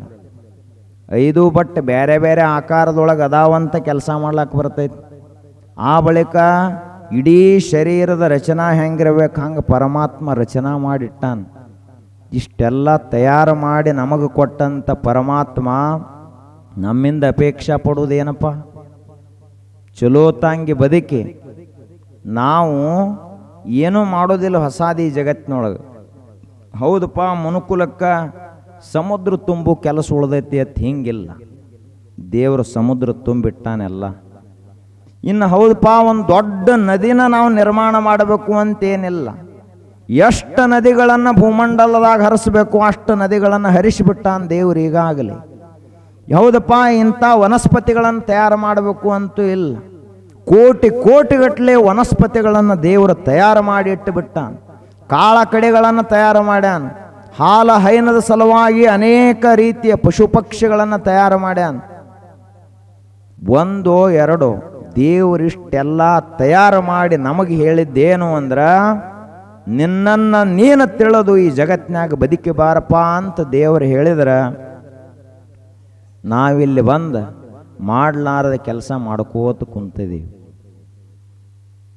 ಕೆಲವೊಂದು ಮಂದಿ ಬಡ್ಡಿ ಆಡ್ತಿರ್ತದೆ. ಬಡ್ಡಿ ಆಡಬಾರ್ದಂತಲ್ಲ, ಅದೊಂದು ನ್ಯಾಯಯುತವಾಗಿತ್ತು ಅಂದ್ರೆ ಅದು ವ್ಯವಹಾರ, ಅದು ಆರ್ಥಿಕ ವ್ಯವಹಾರ. ಕೆಲವೊಬ್ರಿಗೇನು ಲಿಮಿಟ್ ಇರಂಗಿಲ್ಲ ಬಡ್ಡಿಗೆ. ಬಾಯಿಗೇನು ಬರ್ತೈತಿಲ್ಲ ಅದ ಅಂಕಿ ಹೇಳ್ತಾರೆ, ಅಷ್ಟರ ಬಡ್ಡಿ ಚಾಲೋ. ತಾಸಿನ ಬಡ್ಡಿ ಆಡೋರದಾರ, ಅವರು ಎಲ್ಲಿ ಮಟಕ ನಡೆದಿರ್ತಾವಲ್ಲ ಅಲ್ಲಿರ್ತಾರ ಅವರು. ತಾಸಿನ ಬಡ್ಡಿ ಆಡೋರು, ದಿವಸದ ಬಡ್ಡಿ, ತಿಂಗಳ ಬಡ್ಡಿ, ವಾರಿನ ಬಡ್ಡಿ, ವರ್ಷದ ಬಡ್ಡಿ. ಇಂಥ ಬಡ್ಡಿ ಆಡುವಂಥ ಮನುಷ್ಯನಿಗೆ ದೇವ್ರು ನಾನು ಎದಕ್ಕೆ ಕಳಿಸ್ಯಾನಂತ ಪ್ರಜ್ಞೆ ಇರ್ತತಿ. ನಾವು ಈ ಜಗತ್ತಿನಾಗ ಬಂದು ಏನು ಮಾಡಬೇಕು ಅಂತ ಅವನಿಗೆ ಪರಿಕಲ್ಪನಾ ಇರ್ತದೇನು. ಅದಕ್ಕೆ ನಾವು ಕಲಿಯೋದಂದ್ರೆ ಏನು, ಜೀವನದೊಳಗೆ ಇದನ್ನ ಕಲಿಬೇಕು. ಅನ್ಯಾಯದಿಂದ ಒಂದು ಪೈಸಾ ಸಹಿತ ನಮಗೆ ಬರಬಾರ್ದು. ಹಂಗೆ ನಾವು ಬದುಕಿದೀವಿ ಅಂದ್ರೆ ದೇವ್ರು ಹೌದಪ್ಪ ಹಿಂಗೆ ಬದುಕಬೇಕು ಈ ಮನುಷ್ಯನಗತ್ಲೆ ದೇವ್ರು ಹೇಳ್ತಾನೆ. ನಮ್ಮದು ಹಾಗೇನಿಲ್ಲ. ಈ ಮೊದಲಿನ ಇತ್ತಪ್ಪ, ಮಂದಿದು ಒಂದು ಕಪ್ ಚಹಾ ಕುಡಿಬಾರ್ದು ನ್ಯಾಯ ಹೇಳಕ್ಕೆ ಬರೋರು ಹೆಂಗೆ ಬರ್ತಿದ್ರು ಗೊತ್ತೇನು. ಮೊದಲಿನ ಕಾಲಕ್ಕೆ ಯಾರ ಕಡೆ ನೋಡ್ತಿರ್ಲಿಲ್ಲ, ಒಂದು ಹನಿ ನೀರು ಸಹಿತ ಕುಡಿತಿರ್ಲಿಲ್ಲ ಅವ್ರು ಇನ್ನೊಬ್ಬರ ಮನೆಯಿಂದ. ಒಂದು ಕಪ್ ಚಹಾ ಕುಡಿತಿರ್ಲಿಲ್ಲ. ನೇರವಾಗಿ ಬಂದ ನ್ಯಾಯದ ಕಟ್ಟಿ ಮೇಲೆ ಕುಂತರು ಅಂದ್ರೆ ನಿಷ್ಪಕ್ಷಪಾತವಾಗಿ ನ್ಯಾಯದ ತಕ್ಕಡೆಯನ್ನು ತೂಗುತ್ತಾ ಇದ್ರು. ಅದಕ್ಕಾಗಿ ಅವರು ಹೇಳುವಂಥ ನ್ಯಾಯ ಇಡೀ ಊರಿಗೆಲ್ಲ ಒಪ್ಪಿತಾಗ್ತಾ ಇತ್ತು. ನ್ಯಾಯ ಹೇಳೋರು ಹಂಗೆ ಇರ್ತಿದ್ರು. ಆದ್ರೆ ಕಾಲದ ವಿಪರ್ಯಾಸ ಈಗ ಹೆಂಗಾಗೈತೆ ಅಂದ್ರೆ, ನ್ಯಾಯ ಹೇಳೋರು ಲಂಚ ತಗೊಂಡು ನ್ಯಾಯ ಹೇಳ್ತಾರೆ ಇವರು. ಮತ್ತು ಲಂಚ ತಗೊಂಡು ಬಳಕ ನ್ಯಾಯ ಹೆಂಗೆ ಬರೋಬ್ಬರಿ ಆಗ್ತೈತೆ ಅದು. ಅದಕ್ಕೆ ಜೀವನದೊಳಗೆ ನಾವು ಪರಮಾತ್ಮನನ್ನು ತಿಳಿಯಬೇಕು. ಅದಕ್ಕೆ ಏನು ಬೇಕಪ್ಪ, ನಂಬಿಕೆ ಅನ್ನುವುದು ಬೇಕು. ಯಾರ ಮ್ಯಾಲ ನಂಬಿಕೆ ಬೇಕು? ಯಾರ ದೇವರದಾರಲ್ಲ ಅಂಥ ದೇವರ ಮ್ಯಾಲ ನಮ್ಮದು ನಂಬಿಕೆ ಬೇಕು. ಗುರುಗಳ ಮ್ಯಾಲ ನಂಬಿಕೆ ಬೇಕು. ಅಧ್ಯಾತ್ಮ ವಿಷಯದ ಮ್ಯಾಲ ನಂಬಿಕೆ ಬೇಕು. ಅವಾಗ ದೇವರ ನಮಗೆ ಒಲಿತಾನೆ. ಒಬ್ಬಗ ನಿದ್ದೆ ಬರೋಲ್ಲಾಗಿತ್ತ. ಒಬ್ಬ ಮನುಷ್ಯ ಇದ್ದ, ಅವಾಗ ನಿದ್ದೆನ ಒಂದು ದಿವಸ ನೋಡಿದ, ನಿದ್ದೆ ಬರಲಿಲ್ಲ. ಆಕಳಿ ಸರಿ ನಿದ್ದೆ ಮಾಡಬೇಕಂತ ಪ್ರಯತ್ನ ಮಾಡಿದ, ಆಕಳಿಕಿನೂ ಬರಲಿಲ್ಲ. ಆಕಳಿಕೆ ಅಂದರೆ ಏನಪ್ಪ, ಅದು ಮುಂದೆ ನಿದ್ದೆ ಬರ್ತೈತೆ ಅದು ಸಂಕೇತ. ಅದು ಈ ಹೆಂಗೆ ಸಿಗ್ನಲ್ ಇರ್ತಾವಲ್ಲ ಆ ರೋಡ್ನ್ಯಾಗ, ಹಂಗಿದು ಸಿಗ್ನಲ್ ಇದು ಆಕಳಿಕೆ ಅಂದ್ರೆ ಮುಂದೆ ನಿದ್ದೆ ಬರೋದೈತೆ, ಡಂಗರ ಸಾರ್ಕೋತ ಬರ್ತೈತೆ. ಅದು ಆಕಳಿಕೆ ಬಂದವಪ್ಪ ಏನು ಬಿಡ್ರಿ ಪ್ರವಚನ ಅಂತ ಹೇಳ್ತಾರೆ. ಹಂಗೆ ಆಕಳಿಕೆನೂ ಬರಲಿಲ್ಲ. ಅವ 2 ದಿವಸ ಹಾದಿ ನೋಡಿದ್ ನಿದ್ದೆ ಬರ್ತೈತೆ ನಿದ್ದೆ ಬರ್ತೈತೆ ಅಂತ ಹೇಳಿ 3ನೇ ದಿವಸ ನಿದ್ದೆ ಬರಲಿಲ್ಲ. 1 ತಿಂಗಳು ಹುಚ್ಚಿಡ್ದಂಗೆ ಆತೀವನಿಗೆ. ನಿದ್ದೆ ಬರಲಿಲ್ಲ ಮತ್ತು ಹುಚ್ಚಿಡ್ಲಾರ್ದು ಏನು ಮಾಡ್ತದ, ಹುಚ್ಚಿಡ್ದಂಗೆ ಆತು. ಅವ್ರನ್ನ ಕೇಳಿದ ಇವ್ರನ್ನ ಕೇಳಿದ. ಕೆಲವೊಬ್ರು ಹೇಳಿದರು, ನೀ ಚಟ ಅದು ಏನು ಮಾಡ್ತೇನಂತ ಕೇಳಿದ್ರು. ಅವು ಇಲ್ಲ, ನಾಳಿದ ನಮ್ಮ ಜೊತೆ ಕುಡಿಲಾಕ ಬಾ, ನೋಡಿ ನಿದ್ದೆ. ದಿನ್ನೆ ಒಳಗೆ ಟ್ರ್ಯಾಕ್ಟರ್ ಏರ್ತಾವಲ್ಲ, ಕಬ್ಬಿನ ಟ್ರ್ಯಾಕ್ಟರ್ಗಳು, ಆ ನಮನೆ ನಿದ್ದೆ ಹತ್ತತ್ತೆ ಅವರು. ಆ ಬಳಿಕ ಮತ್ತೊಬ್ಬರು ಹೇಳಿದರು, ತಿಳಿದವರು, ಕಸಕಸಿ ಪಾಯಸ ಉಂಡು ಮಕ್ಕೊಂಬಿಡು, 3 ದಿವಸ ಹೇಳಂಗಿಲ್ಲ ಅಂದ್ರೆ ಅವರು. ನಿದ್ದೆ ಔಷಧ ಮತ್ತು ಕರೆನ ಅದು.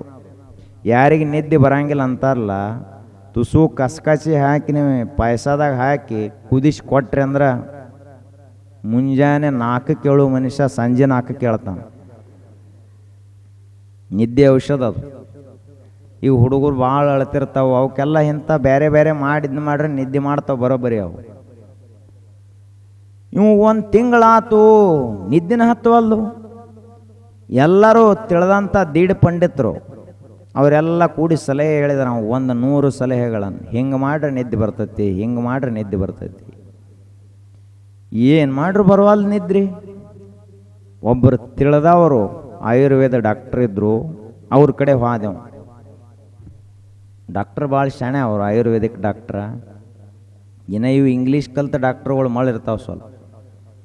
ಇವ್ರು ಏನೆಲ್ಲ ಹಾದ ಕೂಡಲೇ ನಿಮ್ಮನ್ನು ನೋಡಂಗಿಲ್ಲ ಸಹಿತವ್ರ, ಹಂಗೆ ಹಿಂಗೆ ಪೆನ್ ಕೈಯಾಗ ಹಿಡಿದಿರ್ತಾರೆ, ನಿಮ್ಮನ್ನು ನೋಡಂಗಿಲ್ಲ ಏನಿಲ್ಲ ಅವರು.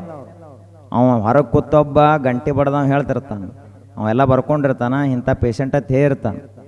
ಅಂದ ಕೂಡಲೇ ಹಾಂ ಹೆಸರೇನು, ಇವ್ ಡಾಕ್ಟ್ರ. ಏನು ಮುಖಾನ ನೋಡಂಗಿಲ್ಲ ಅವ. ಹಾಂ ಏನಾಗೈತಿ, ನೆಗಡಿ ಬಂದೈತಿ ಅಂದ್ರೆ ನೆಗಡಿ ಅವನ ಮುಖ ಸಹಿತ ನೋಡ್ಲಾರ್ದನೆ ಎಲ್ಲ ಬರೆದು ಬಿಡ್ತಾನೆ ಪಟ ಪಟ ಪಟ. ಅದು ನೆಗಡಿ ಬಂದೈತು ಏನು ಜ್ವರ ಬಂದೈತು ಏನು ಇರಲಾರ್ದ ಬರೆದು ಕಳಿಸ್ಬಿಡೋದು. ಒಟ್ಟು ಔಷಧ ಕಂಪ್ನಿಗಳ ಜೊತೆ ಇವರು ಟೈಪ್ ಮಾಡ್ಕೊಂಡಿರ್ತಾರೆ. ನಮ್ಮ ಔಷಧ ಕಪ್ಪಸಪ್ಪ ಮತ್ತು ನಿನಗಿಟ್ಟು ನಾವು ರೊಕ್ಕ ಕೊಡ್ತೀವಿ ಅಂತ ಹೇಳಿರ್ತಾರೆ. ಇದು ಮುಂದೆ ಪೇಷಂಟ್ ಸತ್ತರೆ ಸಾಯಲಿ ಬದುಕಿರೇ ಬದುಕಲಿ ಏನು ಅವನಿಗೆ ಸಂಬಂಧ ಇಲ್ಲ. ಮೊದಲು ದನಗಳಿಗೆ 600 mg ಗುಳಿಗೆ ಕೊಡ್ತಿದ್ರು, ಎಮ್ಮೆಗಳಿಗೆ ದೊಡ್ಡ ದೊಡ್ಡ ದನಗಳಿಗೆ. ಈಗ ಮನುಷ್ಯರಿಗೆ ಕೊಡ್ಲತ್ತಾರ. ಜ್ವರ ಬಂದೈತೆ ಅಂದ್ರೆ 600 mg ಬರೆದು ಹಾಕಿಬಿಡ್ತಾನ. ವಿಚಾರ ಮಾಡಿರಿ ಎಲ್ಲಿಗೆ ಬಂದೈತಿ ಗುಳಿಗೆ ಪರಿಸ್ಥಿತಿ. ನಾವು ಅಟ್ಟ ಮಾಡೀವಿ. ಡಾಕ್ಟ್ರ್ ಕೊಟ್ಟಾನಂದ್ರೆ ದೇವ್ರ ಪ್ರಸಾದಕ್ಕಿಂತ ಹೆಚ್ಚಿಂದ ಅಂತೇಳಿ ದಿವ್ಸಕ್ಕೆ 4-5 ನುಂಗುದು. ಹೊಟ್ಟೆ ಹಾಳರೇ ಆಗಲಿ, ಪಿತ್ತಕೋಶ ಒಡೆದರೆ ಹೋಗಲಿ, ಜಠರ ಬಾದಾಗಲಿ ಏನು ನಮಗೆ ಸಂಬಂಧ ಇಲ್ಲ. ಡಾಕ್ಟ್ರ್ ಕೊಟ್ಟಾನ್ರಿ ಗುಳಿಗೆ, ನುಂಗುದು. ಹಿಂಗೆ ಅವ ಆಯುರ್ವೇದ ಡಾಕ್ಟ್ರ್ ಹಿಂಗಿರಂಗಿಲ್ಲ. ಮತ್ತವರು ವಾದ ಕೂಡ್ಲೆ ಕೈ ಹಿಡಿತಾರೆ. ವಾತ ಪಿತ್ತ ಕಫ 3 ನಾಡಿಗಳಿರ್ತಾವಲ್ಲ, ಅವು ಹಿಡಿತಾರೆ. ಗೊತ್ತಾಕೈತೆ ಅವ್ರಿಗೆ ಯಾವ್ದು ಹೆಚ್ಚಾಗಿತ್ತು ಶರೀರದಾಗ. ಅದರ ಮ್ಯಾಲಿನಿಂದ ಅವರು ಆಯುರ್ವೇದಿಕ್ ಔಷಧ ಕೊಡ್ತಾರೆ. ಅವು ಔಷಧ ಅಂದರೆ ಏನು, ಇವು ಗುಳಿಗೆ ಪಳಿಗೆ ಅಲ್ಲ, ವನಸ್ಪತಿಗಳಿಂದ ತಯಾರಾದಂಥ ಔಷಧಿಗಳನ್ನು ಕೊಡ್ತಾರೆ. ಹಂಗೆ ಆಯುರ್ವೇದಿಕ ಡಾಕ್ಟ್ರ್ ಕಡೆ ಹೋದೆವ, ನಿದ್ದೆ ಬರೋಲ್ದಾಗೈತ್ರಿ ಏನು ಮಾಡ್ಬೇಕಂತ. ಅವಾಗ ಆಯುರ್ವೇದಿಕ್ ಡಾಕ್ಟ್ರ್ ಹೇಳಿದವ, ಗುಳಿಗೆ ಹೆಸರು ಮಜಾ ಇಟ್ಟಿದ್ದವ. ನಿದ್ದೆ ಬರೋಲ್ದಾಗಿತ್ತಲ್ಲ ಅವನಿಗೆ, ಕುಂಭಕರ್ಣ ಮಾತ್ರೆ ಅಂತ ಇಟ್ಟಿದ್ದದ್ರ ಹೆಸರು. ಗುಳಿಗೆ ಹೆಸರು ಏನಪ್ಪ, ಕುಂಭಕರ್ಣ ಗುಳಿಗೆ ಅಂತ. ಕುಂಭಕರ್ಣ ಇತಿಹಾಸ ರಾವಣನ ತಮ್ಮ. 6 ತಿಂಗಳು ಊಟನ ಮಾಡ್ತಿದ್ದ, 6 ತಿಂಗಳು ಮಕ್ಕೊಂಡಂದ್ರೆ ಮುಗದ ಹೋದ ಕೆಲಸ. ಜಗತ್ ಲಯಾರೇ ಆಗಲಿ ಪ್ರಳಯ ಆಗಲಿ ಅವಾಗ ಅದಕ್ಕೆ ಏನು ಸಂಬಂಧ ಇರ್ತಿರ್ಲಿಲ್ಲ. ಆ ಗುಳಿಗೆ ಹೆಸರು ನೀವು ನೆನಪಿಟ್ಟುಕೊರಿತು, ಹೋಗಿ ಕೇಳ್ರಿ ಅವ್ರಿಗೆ. ಹಿಂಗ್ರಿ ಮತ್ತು ನನಗೆ ನಿದ್ರೆ ಬರೋಲ್ಲಾಗೈತಿ, ಕುಂಭಕರ್ಣ ಗುಳಿಗೆ ಕೊಡ್ರಿ ಅಂತ ಕೇಳ್ರಿ. ಇದ್ಯಾವುದೋಪ ಹೊಸದಂತ ನಾವು. ಹಂಗೆ ಅವ್ನು ಗುಳಿಗೆ ಕೊಟ್ಟ ನೋಡ್ರಿ. ಆ ಹೆಸರಿನಾಗ ಆಟ ತಾಕತ್ತೈತಿ. ಕುಂಭಕರ್ಣ ಅಂದ ಕೂಡಲೇ ನಿಮಗೂ ಆಕಳಿಗೆ ಚಾಲು ಅದು ಹಿಂದಿನವ್ರಿಗೆ. ಅವಾಗ ಇವು ಗುಳಿಗೆ ತೊಗೊಂಡು ಬಂದ, ಹಾಸಿಗೆ ಕೂತ ಏನು ಲೈಟ್ ಗುಳಿಗೆ ತೊಗೊಂಡು ಬಳಕ ಅಕಸ್ಮಾತ್ ಪಾಟ್ನ ನಿದ್ದು ಬತ್ತ ಲೈಟ್ ಆರ್ಸವ್ರ ಯಾರು, ಮತ್ತು ಬಿಲ್ ಹೆಚ್ಚಾಕೈತಿ. ಅದಕ್ಕೆ ಏನು ಮಾಡಿದ, ಮೊದಲ ಲೈಟ್ ಆರಿಸಿದ. ಕೈಯಾಗ ಎಡಗೈಯಾಗ ಗುಳಿಗೆ ಹಿಡ್ದದ್ದ, ಬಲಗೈಯಾಗ ನೀರಿನ ಗ್ಲಾಸ್ ಹಿಡ್ದದ್ದ. ಲೈಟ್ ಆರಿಸಿದ, ಬಂದು ಕಾಲು ಸರಿಸ್ಕೋತ ಬಂದು ಹಾಸಿಗೆ ಮೇಲೆ ಕೂತ ನಿದ್ದಿನ ಮಾಡಿದ್ದಿಲ್ಲ. ಹಿಂಗೆ ಒಕ್ಕೊಂಡು ಗುಳಿಗೆ ಒಕ್ಕೊಂಡು ಅವನು ಒಂದು ಗ್ಲಾಸ್ ನೀರು ಕುಡ್ದ. ಗ್ಲಾಸ್ ಎಲ್ಲಿಟ್ಟು ಏನೂ ಸಂಬಂಧ ಇಲ್ಲ, ಮಲ್ಕೊಂಡ. ಅವು ಹೊರಗೆ ಏನಿದ್ರಲ್ಲ ಅವರು, ಒಳಗೆ ಯಾವುದು ಟ್ಯಾಕ್ಟ್ರ್ ಹೊಂಟತಿತ್ತು ಅವರು. ಕಬ್ಬಿನ ಟ್ಯಾಕ್ಟ್ರ್ ಮನ್ಯಾಗ ಯಾಕೆ ಮರ ಆತ ಅವರು. ಈ ಗೊರಕೆ ಹೊಡೆಯವ್ರ ದೊಡ್ಡ ಸಮಸ್ಯೆ ಇದೆ ಮನ್ಯಾಗ. ಅವ್ರ ನಿದ್ದೆ ಹತ್ತಿ ಅಂದ್ರೆ ಉಳ್ಕಿದವ್ರೆಲ್ಲ ಎಚ್ಚರ ಆಗ್ಬೇಕು, ಆ ರೀತಿ ಗೊರಕೆ ಹೊಡಿತಿರ್ತಾರೆ. ಹಿಂಗೆ ಇವನ್ ಚಾಲೋ ಆದ ಬಳಿಕ ಮುಂಜಾನೆ ಎದ್ದು ನೋಡಿದ, ಅದೇನು ಕುಂಭಕರ್ಣ ಮಾತ್ರೆ ಕೊಟ್ಟಿದ್ದಲ್ಲ ಗುಳಿಗೆ ಡಾಕ್ಟ್ರ, ಅದು ಹಾಸಿಗೆ ಮೇಲೆ ಬಿದ್ದಿತ್ತು. ಇವನು ನೀರಾಟ ಕೊಡೋದು ನಿದ್ದೆ ಮಾಡಿದ್ದೇವ. ಮಾನಸಿಕಾಗಿ ಹಂಗೆ ಮಾಡಿದ್ದ. ಅವಾಗ ಅವನಿಗೆ ಗೊತ್ತಾತ, ಈ ಗುಳಿಗ್ಯಾಗ ನಿದ್ದಿಲ್ಲ, ಗುಳಿಗಿ ಹೆಸರಿನಾಗ ಅಟ್ಟ ತಾಕತ್ತೈತಿ, ಅದನ್ನು ನಂಬಿ ನಾ ಏನು ತಗೊಂಡೆಲ್ಲ ಅದರಿಂದ ನಿದ್ದೆ ಬತ್ತು ತವ ತಿಳ್ಕೊಂಡ. ಹಂಗೆ ನಾವು ಬರೀ ಪ್ರಾಪಂಚಿಕ ಮಾತುಗಳನ್ನು ಅಷ್ಟು ನಂಬಿರ್ತೀವಿ, ಅದಕ್ಕೆ ನಾವು ಪರಿಣಾಮ ಹೆಚ್ಚಿಗೆ ಆಗ್ತಾವೆ ನಮ್ಮ ಮ್ಯಾಲೆ. ಗುರುಗಳ ಮಾತು ಅಷ್ಟು ನಾವು ಪರಿಣಾಮಕಾರಿಯಾಗಿ ತಗೊಳ್ಳಂಗಿಲ್ಲ. ದೇವರ ಮಾತನ್ನು ಅಷ್ಟು ನಾವು ಗಂಭೀರವಾಗಿ ನಂಬಂಗಿಲ್ಲ. ಶಾಸ್ತ್ರ ವಚನಗಳನ್ನು ಅಷ್ಟು ನಂಬಂಗಿಲ್ಲ ನಾವು. ಒಂದು ವೇಳೆ ಏನಾದರೂ ಅಷ್ಟು ಗಟ್ಟಿಯಾಗಿ ಆ ಮಾತುಗಳನ್ನು ನಂಬಿದೀವಿ ಅಂದ್ರೆ ಏನಾಗ್ತದ? ಹುಟ್ಟುವಾತ ನಾನಲ್ಲಯ್ಯ, ಹೊಂದುವಾತ ನಾನಲ್ಲಯ್ಯ, ಏನೆಂಬೆನಯ್ಯ ಅದೆಂತೆಂಬೆನಯ್ಯ, ನಿಜವನರಿದ ಬಳಿಕ ಮರಳಿ ಹುಟ್ಟಲುಂಟೆ ಗುಹೇಶ್ವರ ಅಂತಲ್ಲಮ್ಮ ಪ್ರಭುದೇವರು. ನಾ ಏನು ಹುಟ್ಟಿ ಸಾಯುವ ಮನುಷ್ಯ ಏನಂತ ಕೇಳಿದ್ರೆ ಅವ್ರು ಅಲ್ಲಮ್ಮ ಪ್ರಭುದೇವರು. ಹುಟ್ಟಿ ಸಾಯವೇನು ನಾನು ನಿಜವಾಗಿಯೂ ಅಲ್ಲ. ಮತ್ತು ಹಂಗಾದ್ರೆ ಇವರೆಲ್ಲ ತೊಟ್ಲ ಕಟ್ಟಿ ಜೋಗಳ ಹಾಡಿದ್ದು ಯಾರಿಗೆ? ಇವರು 13 ದಿವಸಕ್ಕೆ ಹೆಸರಿಟ್ಟಿದ್ದು ಯಾರಿಗೆ? ಇವರೆಲ್ಲ ಅವುಗಳು ದೊಡ್ಡ ಸಂಭ್ರಮದಿಂದ ಹೆಸರಿಡ್ತಾರೆ. ಅದು ಹೆಸರಿಟ್ಟಿದ್ದು ಯಾರಿಗೆ? ಇವರು ಯಾರನ್ನು ತೊಟ್ಲಾಗ ಹಾಕಿ ತೂಗಿದ್ರಿ ಇವರು? ಮುಂದೆ ಇವೊಂದೊಂದು 100 ವರ್ಷ ಆದ ಬಳಿಕ ಸ್ಮಶಾನಕ್ಕೆ ಹೊತ್ಕೊಂಡು ಹೋದವ್ರು ಯಾರು? ಅತ್ತಾವ ಯಾರು? ಕರೆದವ ಯಾರು? ಈ ಜಗತ್ತಿನಾಗ ಜಗಳ ಮಾಡಿದವ ಯಾರು? ಮನೆ ಕಟ್ಟಿದವ ಯಾರು? ಪ್ರಪಂಚ ಮಾಡಿದವ ಯಾರು? ಹುಟ್ಟುವಾತ ನಾನಲ್ಲಯ್ಯ, ಹೊಂದುವಾತ ನಾನಲ್ಲಯ್ಯ, ಏನೆಂಬೆನಯ್ಯ ಅದೆಂತೆಂಬೆನಯ್ಯ, ನಿಜವನರಿದ ಬಳಿಕ ಮರಳಿ ಹುಟ್ಟಲುಂಟೆ. ನಾನು ಹುಟ್ಟಿ ಸಾಯುವ ದೇಹ ಅಲ್ಲ ಅಂತ ತಿಳ್ಕೊಂಡ ಬಳಿಕ ಇನ್ಯಾಕೆ ಹುಟ್ಟುತ್ತೆ ಅಂತ ಕೇಳಿದರು ಅವರು ಅಲ್ಲಮ್ಮ ಪ್ರಭುದೇವರು. ಅದಕ್ಕೆ ನಾವು ಕೂಡ ನಿಜವನ್ನು ಅರಿಯಬೇಕು, ನಮ್ಮಲ್ಲಿರುವಂಥ ಆತ್ಮತತ್ವವನ್ನು ತಿಳಿಯಬೇಕು. ಆವಾಗ ನಾವು ನಿಶ್ಚಿಂತರಾಗ್ತೀವಿ. ಇರಲಿಲ್ಲ ಅಂದ್ರೆ ಚಿಂತೆ ಮಾಡ್ಕೋತ ಬರೇ ಪ್ರಪಂಚ ಸಂಭಾಳಿಸುವುದರೊಳಗೆ ನಮಗೆ ಸಮಯ ಸಿಗಂಗಿಲ್ಲ, ನಮಗೆ ಚಿಂತೆ ಪರಿಹಾರ ಆಗುವುದಿಲ್ಲ, ಸಾವಿನ ಅಂಜಿಕೆ ಹೋಗಂಗಿಲ್ಲ. 100 ವರ್ಷ ಬದುಕಿದ್ರು ಸಾವಿನ ಅಂಜಿಕೆ ಹೋಗಂಗಿಲ್ಲ ನಮ್ಮದು. ಸಾವು ಒಂದು ಕೂಡಲೇ ಒಂದು ನಮನೆ ಹಾರ್ಟ್ ನಿಂತಂಗೆ ಮಾಡ್ತೈತಿ. ಯಾರ್ಯಾಕೆ ಸಾಯವಾರ್ಯಾಕ ಅವರು ಸತ್ರಪ್ಪ ಅಂದ್ರೆ ಗಾಬರಿ ಆಗ್ತಾನೆ ಮನುಷ್ಯ. ನೀ ನಾಳೆ ಸಾಯಾವಧಿ ಅಂತ ಹೇಳಿದ್ರೆ ಇವ ಈ ಸದ್ಯ ಸಾಯ್ತಾನೆ ಅಟ್ಟ ಅನ್ಸುತ್ತಾನೆ ಸಾವಿಗೆ. ಆದರೆ ಇವನಿಗೆ ಗೊತ್ತಿಲ್ಲ, ಸಾಯುವುದು ಶರೀರವೇ ಹೊರತು ಆತ್ಮ ಸಾಯುವುದಲ್ಲ ಅಂತ ತಿಳ್ಕೊಂಡ ಅಂದ್ರೆ ಮುಗಿದು ಹೋಯ್ತು ಕೆಲಸ. ಮಹಾತ್ಮರೆಲ್ಲ ಹಂಗೆ ಬದುಕಿದರು, ನಾವು ಹಂಗೆ ಬದುಕಬೇಕು. ಆ ನಿಟ್ಟಿನಲ್ಲಿ ನಮ್ಮ ಆಧ್ಯಾತ್ಮಿಕ ಪಯಣ ನಿರಂತರವಾಗಿ ಮುಂದುವರಿಯಬೇಕು. ತಲೆಯಾಗಿ ಏನು ಇಟ್ಟು ಜೋಪಾನ ಮಾಡಬೇಕು ಅಂದ್ರೆ ಅವ ಹೆಂಗೆ ಕುಂಭಕರ್ಣ ಗುಳಿಗೆ ಹೆಸರು ಕೇಳ್ಯಾನ ನಿದ್ದೆ ಮಾಡಿದ, ಹಂಗೆ ನಾವು ಗುರುಗಳ ವಚನಗಳ ಮಂತ್ರಗಳನ್ನು ತಲೆಯಲ್ಲಿಟ್ಟು ಜೋಪಾನ ಮಾಡಿದ್ರೆ ಸಮಾಧಿ ಸ್ಥಿತಿ ಯಾಕೆ ಹತ್ತಂಗಿಲ್ಲ? ನಾವು ಸಮಾಧಿ ಸಿದ್ಧರಾಗ್ತೀವಿ, ನಾವು ಯೋಗಿಗಳಾಗ್ತೀವಿ. ಗುರುಬಸವ ಮಹಾಶಿವಯೋಗಿಗಳವರು ಇಲ್ಲಿ ಯಾಕೆ ಒಂದು ಮಠ ಕಟ್ಟಿಸಿದ್ರಪ್ಪ? ಏನು ಕಲ್ಲ ಮಣ್ಣ ಕಟ್ಟಿಗೆ ಇವುಗಳನ್ನು ಒಂದು 100,000 ವರ್ಷ ತೋರಿಸೋ ಸಲುವಾಗಿ ಕಟ್ಟಿಸಿರೇನು? ಇಲ್ಲ. ಈ ಒಂದು ಮಠದ ನಿಮಿತ್ತ ಮಾಡಿಕೊಂಡು ಲಕ್ಷಾಂತರ ಜನ ಎಲ್ಲ ಆತ್ಮೋದ್ಧಾರಕರಾಗಲಿ, ಎಲ್ಲರೂ ಉದ್ಧಾರ ಆಗಲಿ ಅಂತ ತಿಳ್ಕೊಂಡು ಇಂಥ ಮಠವನ್ನು ಕಟ್ಟಿಸಿದರು. ಅದನ್ನು ನಾವೆಲ್ಲ ನೆನಪಿಟ್ಕೊಂಡಿರ್ಬೇಕು. ಒಬ್ಬರು ಮಹಾತ್ಮರು ಎಂದಿಗೂ ಕೂಡ ಲೋಕದ ಹಿತಕ್ಕಾಗಿಯೇ ಕೆಲಸ ಮಾಡ್ತಾರೆ, ತಮ್ಮ ಸ್ವಾರ್ಥ ಅಂತೇನೂ ಮಾಡಂಗಿಲ್ಲ.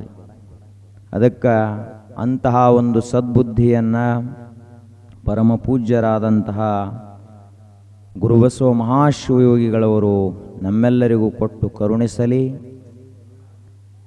ಅವರ ಮೇಲೆ ಇರುವಂಥ ಶ್ರದ್ಧೆ ಭಕ್ತಿ ದಿನದಿನಕ್ಕೂ ಕೂಡ ಬೆಳೀತಾ ಹೋಗಬೇಕು.